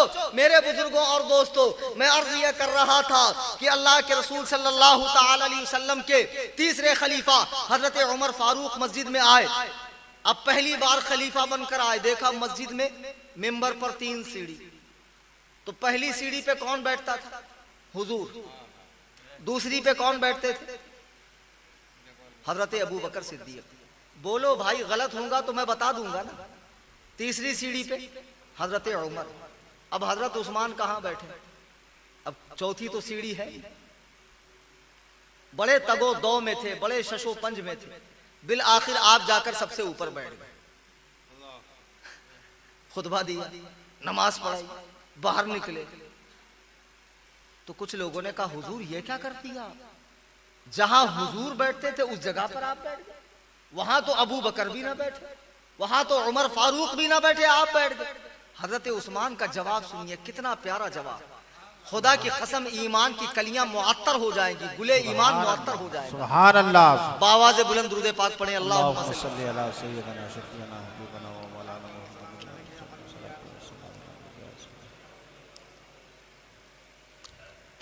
हजरत उस्मान से कहा, क्या है उस्मान, आप पहली सीढ़ी पे बैठे कैसे, जिस पर अबू बकर ना बैठे, जिस पर उमर ना बैठे?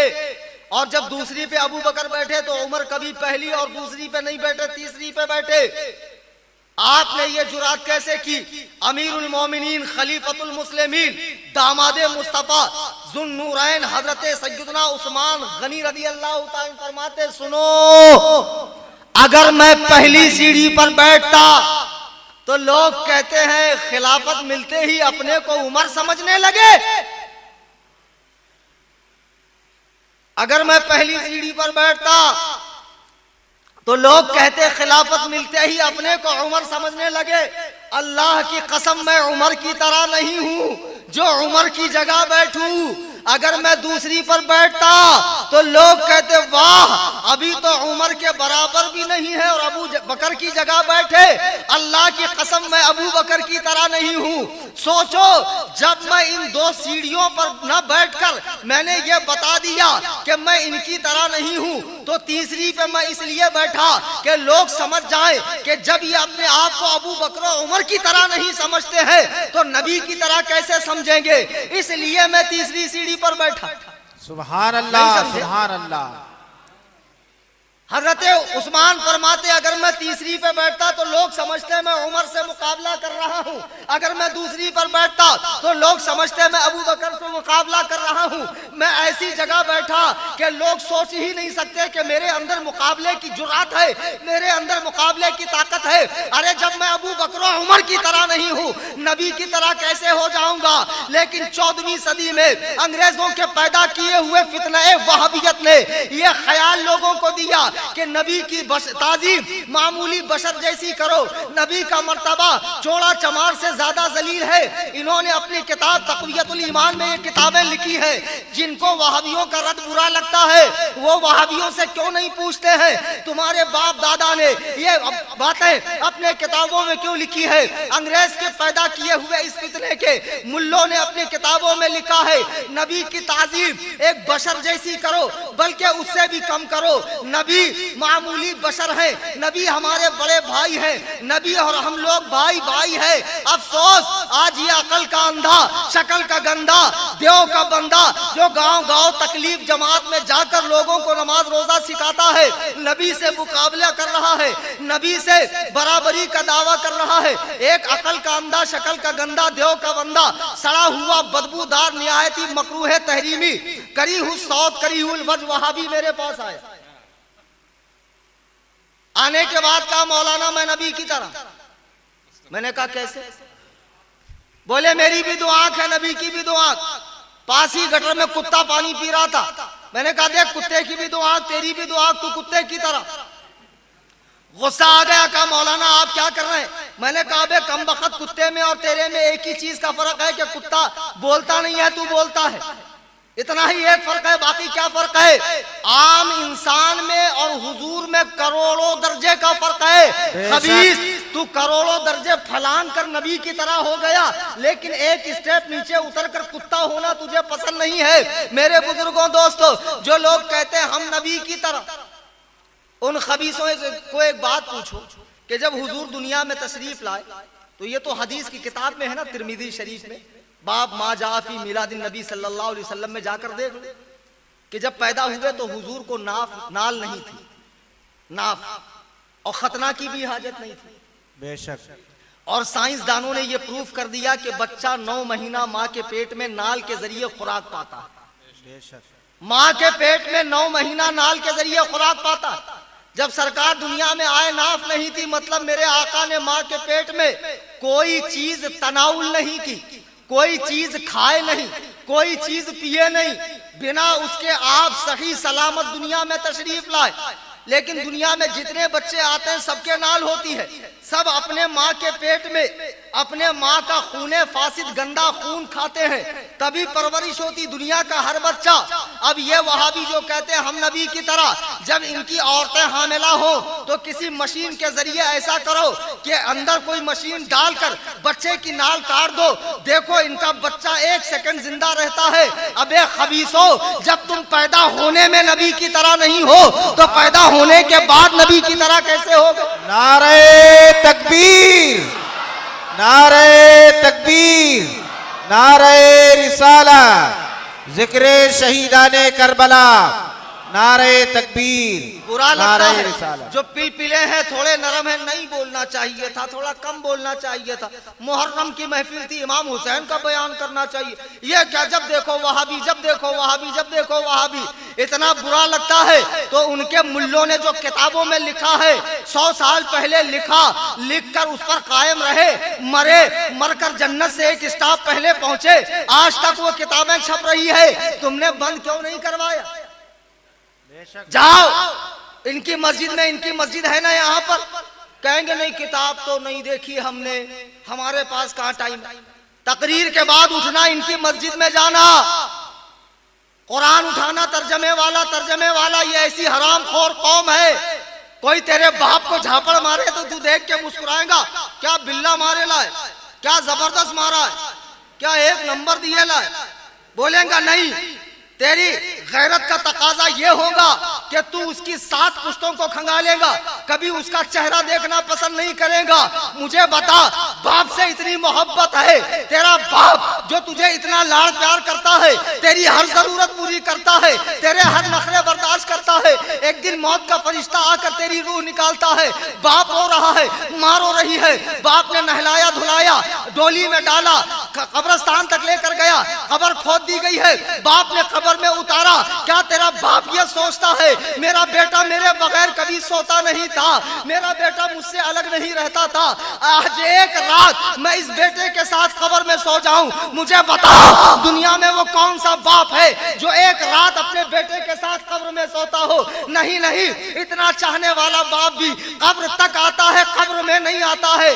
कब्र में कौन आता है? आला हजरत फरमाते हैं, आला हजरत फरमाते हैं, बाप जहां यकलौते से भागे आ कह के बुलाते ये है, माँ जब यकलौते को छोड़े लुत्फ वहां फरमाते ये। सुभान अल्लाह। नारे तकबीर, नारे रिसाला, मसलके आला हजरत, जिक्रे शहीदाने करबला, नारे तकबीर। कब्र में तेरा बाप नहीं आएगा, कब्र में तेरी माँ नहीं आएगी, कब्र में आमिना का लाल आएगा, कब्र में रसूलों का सरदार आएगा, उन्हीं का रुखे बद्दुआ होगा, उन्हीं की तलाश होगी, उन्हीं की जलवा नुमाई होगी, उन्हीं की जिया बारियां होगी।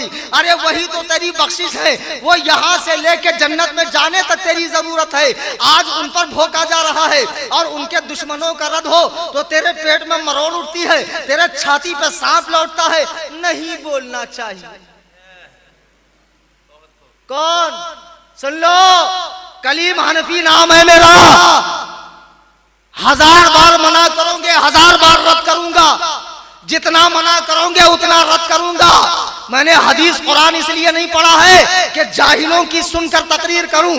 जो मेरा रब फरमाता है, जो मेरा रसूल फरमाता है, जो मेरे आला हजरत ने फरमाया है, दुश्मने अहमद पे शिद्दत कीजिए, मुल्हिदों की क्या मुरव्वत कीजिए, गैज में जल जाएं बेदीनों के दिल, या रसूल अल्लाह की कसरत कीजिए। सुभान अल्लाह, अल्लाहु अकबर।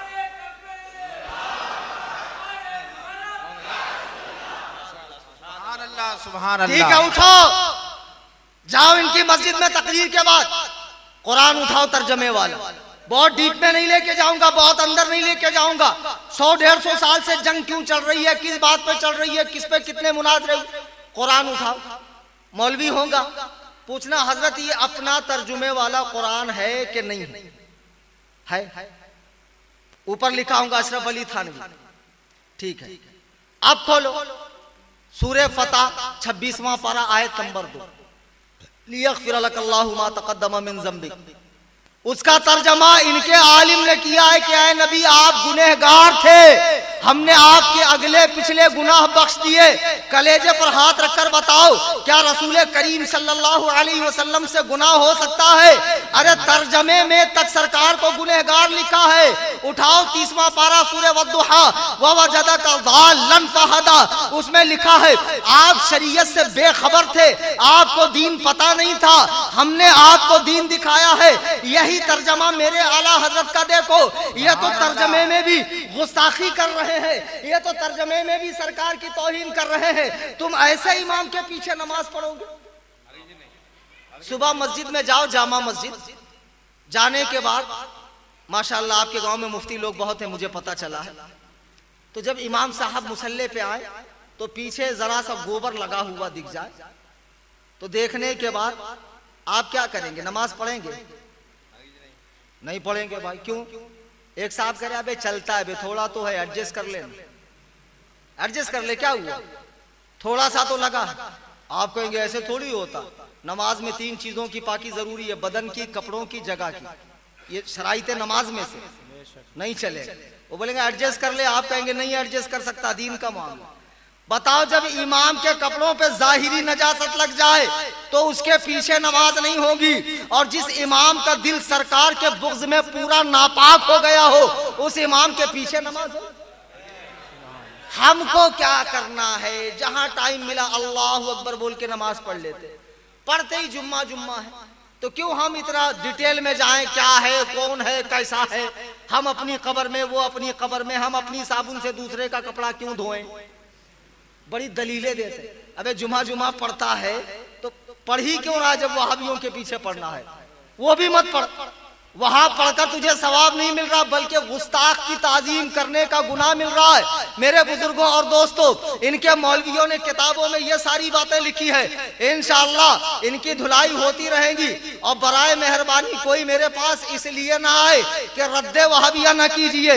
हजरत उस्मान है, मिंबर के 3री सीढ़ी पे नहीं चल रहे हैं। अब बड़ी स्पीड से मैं आपको बता दूं, हजरत उस्मान वो हैं कि जिन्होंने हर मौके पर इस्लाम को बड़ी माली मदद पेश की है।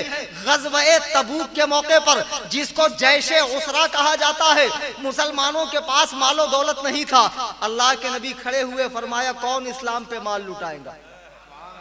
तो हजरत उस्मान ने कहा मैं 100 ऊंट देने के लिए तैयार हूं। सुभान अल्लाह। नबी ने फरमाया कौन है जो इस्लाम पर माल लुटाएगा?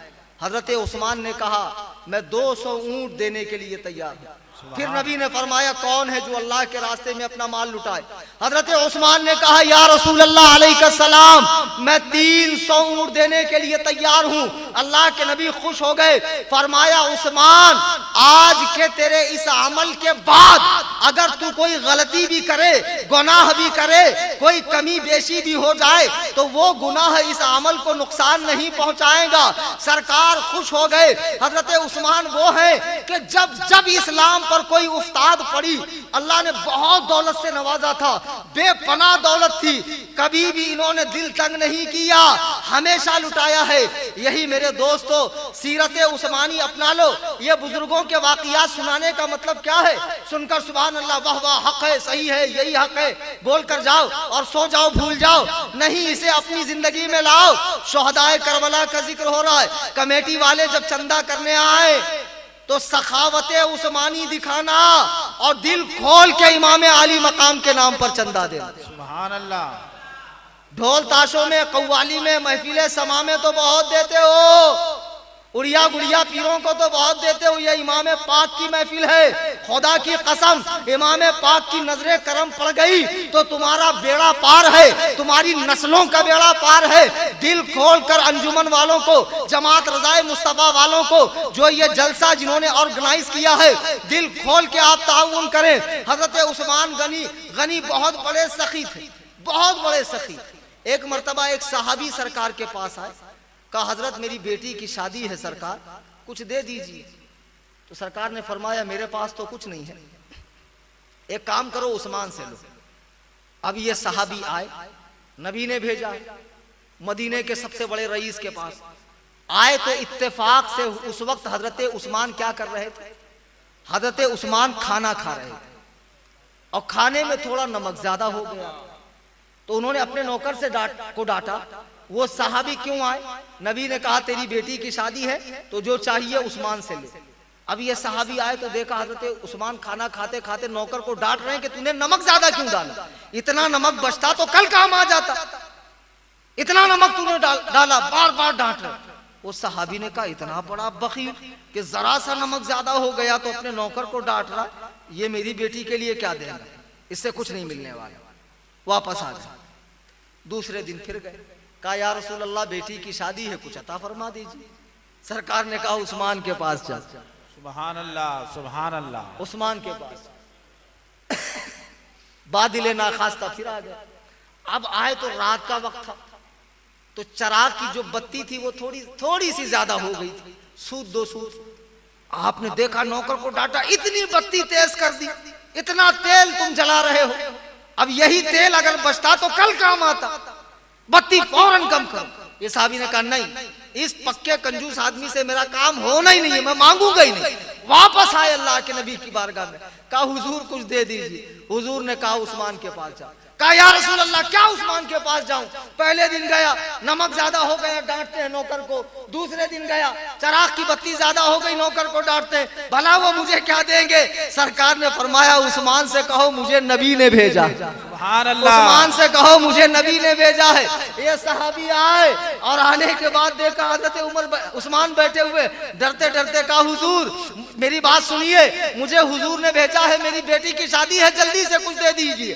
हजरत उस्मान ने हाथ पकड़ा, अंदर ले गए, सारे खजाने खोल दिए, फरमाया जितना चाहिए जो चाहिए लेकर चला जा। सुभान अल्लाह। जितना चाहिए जो चाहिए लेकर जा। अरे फरमा कौन रहा है? अल्लाह का महबूब फरमा रहा है, जिसके हाथ में अल्लाह ने खजाना करम की कुंजियां दी है। अरे ये तो उसी दर की भीख है, ये तो उसी दर से मिला है, जितना चाहिए लेकर जा। देखो ये सहाबा है, फजूल खर्ची नहीं करते हैं, अपना माल पन्नियों पर, कागज पे, लकड़ियों पर, ढोल ताशों पर, उसे गली कूचों में घुमाकर शहादत हुसैन का मजाक नहीं बनाते हैं। लेकिन जब बात दीन पर खर्च की आती है ये पीछे नहीं हटते हैं। मेरे बुजुर्गों दोस्तों, यही पैगाम मैं तुम्हें देना चाह रहा हूँ। पता नहीं अगले साल मैं तुम्हारे पास आऊं ना आऊं, खुदा की कसम कल मैं तुम्हारे बीच तकरीर करूं ना करूं, जिंदगी का कोई भरोसा नहीं है। मैं तुमसे एक बात कहना चाहता हूं, ऐ बालाघाट के मुसलमानों, मैं मैं जानता हूं तुम में कुछ लोग बहुत अमीर हैं, बहुत पैसे वाले हैं माशाअल्लाह, तुम अपने पैसों को इस तरह के बड़े बड़े लंगर और न्यास फातिहा, ये चीजें बेसिक नहीं है, ये चीज से दीन का फायदा नहीं है, इस चीज से सुन्नियत को फरोग नहीं मिलेगा। आज वहाबी कितने एक्टिव हैं, वहाबी जगह जगह अपनी मस्जिदें बना रहे हैं, बड़े बड़े मदरसे बना रहे हैं। आपको पता है दारुल उलूम देवबंद में कितने तलबा पढ़ते हैं? 30,000। कितने? कोई है उसके मुकाबले का हमारे पास मदरसा? हमारा दिल नहीं जलता? उनके मदरसे आप देखो, हर स्टेट में हमसे ज्यादा, उनकी मस्जिदें हमसे ज्यादा, नमाजी हमसे ज्यादा, वर्कर्स हमसे ज्यादा, औरतों की जमातें, मर्दों की जमातें हमेशा एक्टिव रहते हैं, हमेशा कांटेक्ट में रहते हैं, हमेशा जमीयत और जमात बनाकर मुत्तहिद रहते हैं। हम अपना पैसा सिर्फ न्याज फातिहा पे, लंगर पे, उर्स पर, चादर में, अजमेर शरीफ जाते, बहुत अच्छी बात, 1000 बार जाओ, लेकिन ये मत समझना कि 7 बार जाने से हज हो जाएगा। बिल्कुल मत समझना 7 लाख बार जाओ नहीं हज होगा। जिस जाहिल ने ये बात उड़ाई है, झूठ कहा उसने, वातिमुल हज वल उम्रत लिल्लाह, हज और उम्रा तो अल्लाह के लिए है, और वो सिर्फ खाने काबा में होगा, अजमेर शरीफ जाने से नहीं होगा। आप मुझ पर वहाबियत का फतवा मत लगा देना। कुछ लोग बेसोचे समझे कहेंगे 2 दिन से तकरीर सुन रहे हैं, कुछ ज्यादा ही मौलाना ठुकाई कर रहे हैं हमारी। मेरे भाई, जब मैं वहाबियों की ठुकाई करता हूं तो मेरा गलती करेगा तो छोड़ दो, तुम तो मेरे हो, तुम्हारी इस्लाह करना मेरा काम है। सुनो, अजमेर शरीफ जा रहे हैं, 20,000 की चादर फ्लाइट से जाते, हर महीना जाते, चढ़ा देते हैं। क्या होता? आपके आने के पहले दुकान पर आती, नहीं मालूम। आला हजरत फरमाते हैं जब तक मजार पे एक चादर पुरानी ना हो दूसरी ना डाली जाए। आप ये क्यों समझते हैं जब तक मैं चादर नहीं चढ़ाऊंगा, धागा नहीं बांधूंगा, घोड़ा नहीं बांधूंगा, 7 चक्कर नहीं लगाऊंगा, चुटिया नहीं काटूंगा, बड़ी देग छोटी देग में नहीं डालूंगा, खादिम को नहीं दूंगा, मेरी दुआ कबूल नहीं होगी? ये तुम्हारी बेवकूफी है। अरे अजमेर में जो लेटा है वो हुसैन का बेटा है, अली का लाडला है, फातिमा का नूरे आइन है, रसूलुल्लाह का लख्ते जिगर है। अरे वो हिंदुस्तान का शहंशाह है, वो कोई नेता नहीं है, टेबल के नीचे से लेगा तो काम होगा। वो पुलिस वाला नहीं है, टेबल के नीचे से लेगा तो काम होगा। कुछ लेकर मत जाओ, जाओ बोलो ऐ हिंदुस्तान के ख्वाजा मेरी झोली भर दो, अल्लाह की कसम कुरान पढ़ो, तिलावत करो, दुरूद पढ़ो, उनकी रूह पाक को बख्श दो। मेरे ख्वाजा इतना नवाजेंगे कि 20,000 की चादर वाले को नहीं मिलेगा जो बिना कुछ लेकर जाने वाले को मिलेगा। सुभान अल्लाह। नारे तकबीर, नारे रिसालत, अज़मते गरीब नवाज, अज़मते गरीब नवाज, नारे तकबीर। ये गरीब नवाज ने नवाजा है, ये सुल्तानुल हिंद ने नवाजा है, ये भीख है मेरे ख्वाजा की। हम सब भीख खाते हैं, मुजावरों के चक्कर में ना आए। मेरे बुजुर्गों और दोस्तों, आज जो अपना पैसा आप लुटा रहे हो, आप एक अच्छा मदरसा अपने शहर में कायम कीजिए। बालाघाट एक जबरदस्त मदरसे बहुत होंगे, मुझे नहीं पता वहां का मेयार तालीम क्या है, हिफ्ज कैसा है, क़िरात कैसी है, आलिमियत कैसी है, फजीलत कैसी है। जबरदस्त मदरसा कायम कीजिए, अपने शहर के प्रॉपर बच्चों को पढ़वाइए। ये नहीं कि यूपी बिहार से लोग आकर मदरसा बनाए और बच्चे भी यूपी बिहार के, तो यूपी बिहार में ही पढ़ने दो ना, यहाँ क्यों लेकर आ रहे हो यार? सीधी बात। अपने शहर के बच्चों को आलिम बनाओ, तुम्हारे शहर का काजी हो, तुम्हारे शहर का जामा मस्जिद का इमाम हो, तुम्हारे शहर के मुफ्ती हो, तुम्हारे शहर के उलमा हो। यहाँ से निकल निकल कर दूसरे शहरों में जाकर बयान करें, मुनाजरा करें, रद्द करें, लोगों को दीन सिखाएं। तुम्हारे शहर का नाम हो, सुन्नियत पर पैसा लगाओ। सुम्मा अल्हम्दुलिल्लाह। लोग कहते हैं उलमा क्या करते हैं, मैं मिंबरे रसूल पे अल्लाह की इज्जत और जलाल की कसम खाकर कहता हूँ, जो लोग मुझे कहते हैं तकरीर का पैसा लेते हैं, आओ बम्बई में मेरा एक मदरसा है जहाँ 110 बच्चे पढ़ते हैं। सुभान अल्लाह। उनके कयाम, ताम, इलाज, मुआलजा। लड़कियों का मदरसा है जामियतुल सालिहात गौसिया रज़विया, 155 बच्चियां पढ़ती है। हर महीना 50 गरीबों को हमारी तंजीम सुन्नी जमीयतुल अहनाफ से 50 बेवाओं को राशन दिया जाता है, जिनको पहले वहाबी राशन देते थे। हमने वहाबियों का राशन बंद करा के अपना राशन शुरू किया है। आपको मैं बताऊं, आपके यहाँ तो सुन्नियत बहुत अच्छी है। महाराष्ट्र में बीड़, उस्मानाबाद, लातूर, जालना, औरंगाबाद, नांदेड़, हिंगोली, परभनी, पंढरपुर, शोलापुर, बार्शी, ये इलाके में चले जाए, आपको सिर्फ शहरों में चंद सुन्नी दिखेंगे, शहरों में। बेशक। पूरे पूरे देहात वहाबी, देहात वाले इमाम रख नहीं सकते, वहाबी अपना इमाम भेजते हैं, कुछ मत दो, तनख्वाह हम देंगे, खाली खाना दो। तो लोगों को क्या चाहिए? धीरे धीरे वहाबियत पूरे इलाके में फैल गई। आपका सीना नहीं जलता, तकलीफ नहीं होती। आज सुन्नियत सुकड़ रही है, घट रही है, सिमट रही है, और तुम इसी ढोल ताशे बाजे गाजे संदल बंडल न्यास फातिया इसी में हो। तुमने ना मदरसा बनाया, ना उलमा तैयार किए, ना तुमने कोई तंजीम बनाई, ना लाइब्रेरी बनाई, ना तुमने शहर में कोई जामिया बनाया, ना दारुल इफ्ता बनाया, ना दारुल क़ज़ा बनाया। तुम्हारा बेसिक ही मजबूत नहीं। इन देहातों में मेरी तंजीम ने अपने इमाम रखने शुरू किए, और हर इमाम को 2500 मैं अपनी जाती तनख्वाह में से, जाती कमाई में से देता हूं, और 2500 गांव वाले देते हैं। इस तरह 10 गांव वहाबियों के हमने छीने। सुभान अल्लाह, अल्लाह का शुक्र। सुभान अल्लाह, सुभान तुम उलमा को मजबूत करो, उलमा के बाजू बनो। अपने शहर में, तुम्हारे शहर में एक दारुल इफ्ता की जरूरत है, दारुल क़ज़ा की जरूरत है, एक अच्छे मुफ्ती की जरूरत है तुम्हारे शहर में। अपने मसले पुलिस स्टेशन कोर्ट कचहरी लेकर मत जाओ, शरीयत की रोशनी में निकाह तलाक के मसले उलमा से हल करवाओ। मेरे बुजुर्गों और दोस्तों, हजरत उस्मान गनी रज़ी अल्लाह ताला अन्हु ऐसे सखी हैं, ऐसे सखी हैं, अल्लाहु अकबर कबीरा। अब सुनिए, हजरत उस्मान ने 12 साल खिलाफत अंजाम दी। अब मैं अपनी बात समेट कर हजरत उस्मान की शहादत पेश कर दूं। वो वाकया आपने सुना होगा कि एक मर्तबा सरकार जबल उहद पर गए, तो आपके साथ अबू बकर, उमर और उस्मान थे। पहाड़ हिलने लगा, सरकार ने उसे ठोकर मारी, फरमाया ठहर जा, तेरे ऊपर एक नबी, एक सिद्दीक, 2 शहीद हैं। सुभान अल्लाह, सुभान अल्लाह। जब अल्लाह के नबी ने ये बात फरमाई, तब सरकार को कैसे पता कि उस्मान शहीद होने वाले? और नबी के दुनिया से तशरीफ ले जाने के बाद हिजरी 35 में हजरत उस्मान शहीद हुए। आपकी शहादत की वजह क्या बनी? आप मुसलमानों के तीसरे खलीफा हैं। तो शुरू के 6 साल आपके बहुत अच्छे गुजरे, लेकिन बाद के 6 सालों में सहाबाए किराम में आपस में कुछ इख्तलाफात होने लगे, बड़े लोगों की बड़ी बातें। उस जमाने में मिस्र में एक गवर्नर था, अब्दुल्ला इब्ने अबी सरह। वो शख्स ने मिस्र वालों पे बहुत जुल्म करना शुरू किया। तो जहां जहां इस्लामी हुकूमत थी, उसका सेंटर मदीना था, क्योंकि खलीफा जो सुल्तान इस्लाम होता था वो मदीने में होता था। मुसलमानों के तीसरे खलीफा हजरत उस्मान थे। मिस्र में अब्दुल्ला इब्ने अबी सरह ने मुसलमानों पे जुल्म शुरू किया, तो लोगों ने हजरत उस्मान की बारगाह में शिकायत की कि हुजूर ये हम पे जुल्म कर रहा, आप कुछ करें। हजरत उस्मान ने अपना एक आदमी भेजा कि मुसलमानों पे जुल्म करना बंद कर और फौरन गवर्नरी से तू माजूल हो जा। उसने हजरत उस्मान के कासिद को और जिन लोगों ने हजरत उस्मान के पास चुगली की थी, उन सारे लोगों को कत्ल करवा दिया। अब मिस्र से 700 लोग हजरत उस्मान के पास मदीने में आए कि हजरत आपने क्या किया?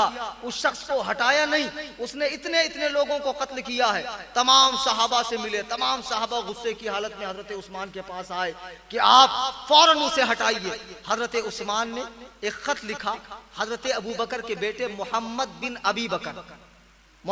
अबी बकर के नाम कि ये इनको मैं भेज रहा हूँ, इनके साथ फौज भेज रहा हूँ, जब ये मिस्र में आ जाएं तुम हट जाना और तुम्हारी जगह ये गवर्नर होंगे। आपने मोहर लगा के खत उनके हवाले किया। मिस्र से आए हुए 700 लोग और मदीने के कुछ सहाबा मिस्र की तरफ चले, तो मोहम्मद बिन अबू बकर वहां के गवर्नर बन के चले। जब ये लोग मदीने से बाहर गए, शहादत उस्मान क्यों हुई उसको सुनिए, इसके बाद करबला की तरफ हम लोग पहुंचेंगे। जब ये लोग रास्ते में पहुंचे तो इन्होंने देखा कि दूर सहरा में कोई शख्स तेज ऊंटनी पे भाग रहा है, तेज ऊंटनी। इनको शक हुआ कि ये किसी काफिले से माल चुरा कर या किसी आका से गर्दन छुड़ा के भाग रहा है, इसको पकड़ो। फौरन लश्कर के लोग गए, उसे पकड़ कर लाए। तो लोग ये देखकर हैरान हो गए, ये तो हजरत उस्मान का गुलाम है। तो कहा भाई तू क्यों भाग रहा था? उसने कहा मैं मिस्र जा रहा था। क्यों? तो मशकीजा खोला गया, खाली मशकीजा, अंदर एक खत था। खत खोल के लोगों ने पढ़ा, उसमें लिखा था मैं उस्मान बिन अफ़्फ़ान बोल रहा हूं, देखो यहाँ से मोहम्मद बिन अबू बकर लोगों को लेकर आ रहा, जब ये वहां पहुंच जाए सबको कत्ल कर देना, तुम गवर्नरी से मत हटना, तुम गवर्नरी पर कायम रहना। और मैं उन लोगों के आने से पहले इस कासिद को तुम्हारे पास भेज रहा हूं। जब लोगों ने खत पढ़ा, उस पर मोहर देखी, गुलाम भी अमीरुल मोमिनीन हजरत उस्मान का, ऊंटनी भी उनकी और खत पे मोहर भी उनकी। लोगों ने कहा मदीने वापस चले। मदीने वापस आए, तमाम सहाबा को जमा किया, बड़ी अफरा तफरी, बड़ा शोर गुल, मदीने में बड़ा हिजानी कैफियत पैदा हो। कहा हजरत उस्मान ऐसे कैसे कर सकते? तो बड़े बड़े जो अजिल्ला सहाबा थे, हजरत अली, अब्दुल रहमान बिन औफ, हजरत तलहा, हजरत जुबैर, साद बिन वकास, ये सब लोग हजरत उस्मान के पास आए। आने के बाद आपसे पूछा, क्या आपने अपने गुलाम को कोई खत देकर भेजा? हजरत उस्मान ने कहा नहीं। तो सहाबा ने उस गुलाम को बुलाया, कहा ये कौन है? हजरत उस्मान ने कहा ये मेरा गुलाम है। ऊंटनी लाई गई, कहा ये ऊंटनी किसकी है? कहा मेरी। खत की मोहर दिखाई गई, खत किसका पे मोहर किसकी है? आपने कहा स्टैम्प तो मेरा है। फिर मजमून पढ़ा तो आपने कहा मैं अल्लाह की इज्जत व जलाल की कसम खाता हूं, ये खत मैंने नहीं लिखा, ये खत मैंने नहीं लिखा। तो बड़े सहाबा को यकीन हो गया कि हजरत उस्मान झूठ नहीं बोल सकते। इतने बड़े सहाबी और ऐसे जलील कद्र सहाबी जब अल्लाह की कसम खाए तो झूठ क्यों बोले? तो उनके घर में एक नास भी था, दुश्मने अहले बैत मरवान खबीस, जिसने हजरत हुसैन को बैत लेने के लिए मजबूर किया था। तो लोगों को फौरन शक हो गया कि यह खत इसी ने लिखा। तो लोगों ने कहा उस्मान आप उसको हमारे हवाले कीजिए। हजरत उस्मान ने कहा नहीं, मैं शक की बिना पर किसी मुसलमान को तुम्हारे हवाले नहीं कर सकता, तुम उसे मार दोगे। एक मुसलमान के कत्ल का जिम्मा मेरे ऊपर आएगा, मैं नहीं हवाले करता। सहाबा में तकरार हुई, लोग बाहर निकले। लोगों ने कहा हमें यकीन तो है कि उस्मान ने खत नहीं लिखा है, लेकिन वो मरवान को हमारे हवाले न करके हमारे शक को बढ़ा रहे। सहाबा में आपस में बातें होती रही। तो मोहम्मद बिन अबू बकर, जिनको कत्ल करने का खत में लिखा हुआ था, वो तो गुस्से में थे। उन्होंने हजरत उस्मान के घर को घेर लिए, चारों तरफ से घेर लिए, यहां तक कि आप पर पानी बंद कर दिया गया। पानी बंद होने वाला मामला सिर्फ इमाम हुसैन का ही नहीं, हजरत उस्मान का भी बंद कर दिया गया। हजरत अली को जब मालूम पड़ा तो आपने अपने बेटे हसन और छोटे बेटे हुसैन दोनों को कहा जाओ अमीरुल मोमिनीन के दरवाजे पर खड़े रहो, खबरदार उन पर कोई हमला न करे। अगर उन पर कोई हमला करे तो तुम्हारी खैरियत नहीं है। हजरत उस्मान अंदर कैद है अपने चंद नौकरों के साथ में। 82 साल की उम्र हो चुकी है। आपने 12 साल तक उमूर खिलाफत अंजाम दिया है। अल्लाह अकबर कबीरा, अल्लाह अकबर कबीरा। जब अबू बकर के बेटे ने देखा, हजरत अबू बकर के बेटे ने, कि यहाँ से जाने का कोई रास्ता नहीं है, हसन और हुसैन खड़े हुए, तो वो लोग पीछे के रास्ते से छत में नकब लगा के अंदर घुसे। उनके साथ 2 लोग और थे। हजरत उस्मान कुरान पढ़ रहे थे।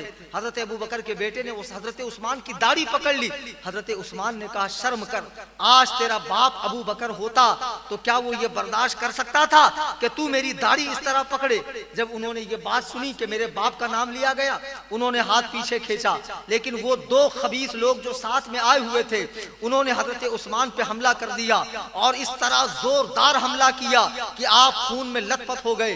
कुरान करीम के औराक पर आपका खून गिर गया, आप फौरन जमीन पर गिर गए। आपकी ज़ौजा नाइला छत पर आई और रोने लगी कि ऐ मदीने वालों, अमीरुल मोमिनीन शहीद हो गए हैं, अमीरुल मोमिनीन को शहीद कर दिया गया। अल्लाह अकबर, अल्लाह अकबर।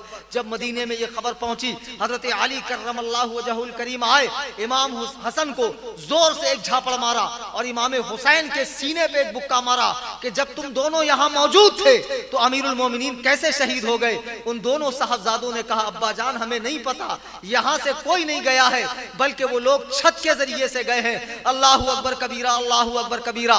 इस तरह 12 साल तक अजीम उशान कार्य खिलाफत अंजाम देने और दुनिया के कई ममालिक को फतह करने और कई ममालिक में इस्लाम की खिदमत अंजाम देने, रसूलुल्लाह का कदम कदम पे साथ देने, सरकार की हर वक्त माली इआनत व इमदाद करने वाले उस्मान 18 जिलहिज्जा हिजरी 35 बउम्र 82 साल दुनिया से रुखसत होते हैं। आज 18 जिलहिज्जा को कुछ शिया और उनकी पैरवी करते हुए कुछ सुन्नी भाई ईद गदीर मनाते हैं। इस पर मैं नागपुर में बयान करूंगा 12 तारीख को, 11 तक आपके यहाँ हूँ, 12 को नागपुर में बहुत जोरदार बयान होगा। उसकी लाइव लिंक भी आएंगी, आप इंटरनेट पर सुन लेना कि ईद गदीर क्या है। अल्लाह तबारक व तआला हम सबको कबूल हक का जज्बा अता फरमाए। 12 बज चुके हैं, कल भी तशरीफ लाएंगे इंशाअल्लाह आप लोग। इंशाअल्लाह कल हजरत मौलाए कायनात हजरत बीबी फातिमा इमाम हसन व हुसैन के फजाइल मनाकिब, कल 9 तारीख, 10 तारीख को जामा मस्जिद में सुबह 10 बजे दुआ पढ़ाएंगे इमाम साहब, नफल नमाज भी लोग पढ़ेंगे। उसके बाद मेरा बयान होगा कि यजीद की तख्त नशीनी और किस तरह आप मदीने से मक्का, मक्के से करबला तशरीफ लाए और रात में करबला के तमाम वाक़ियात और 11 को बाद करबला के वाक़ियात बयान होंगे। मेरी गुजारिश है कि जैसे आज आप तशरीफ लाए और पर्दे में रहकर हमारी माओ बहनों ने समाअत किया है, कल भी तशरीफ लाए, कुरान और सुन्नत की रोशनी में सही वाक़ियात करबला और वाक़ियात बुजुर्गान दीन समाअत फरमाए। दौरान तकरीर कुरान करीम पढ़ने में, हदीस पाक के अल्फाज बोलने में मुझसे कोई गलती गुस्ताखी हुई हो, मैं तमाम हाज़रीन सामईन के सामने तौबा करता हूँ। अस्तग़फिरुल्लाह रब्बी मिन कुल्लि ज़ंब, ला इलाहा इल्लल्लाह मुहम्मद रसूलुल्लाह सल्लल्लाहु अलैहि वसल्लम, वमा अलैना इल्लल बलाग। सलातो सलाम के लिए खड़े।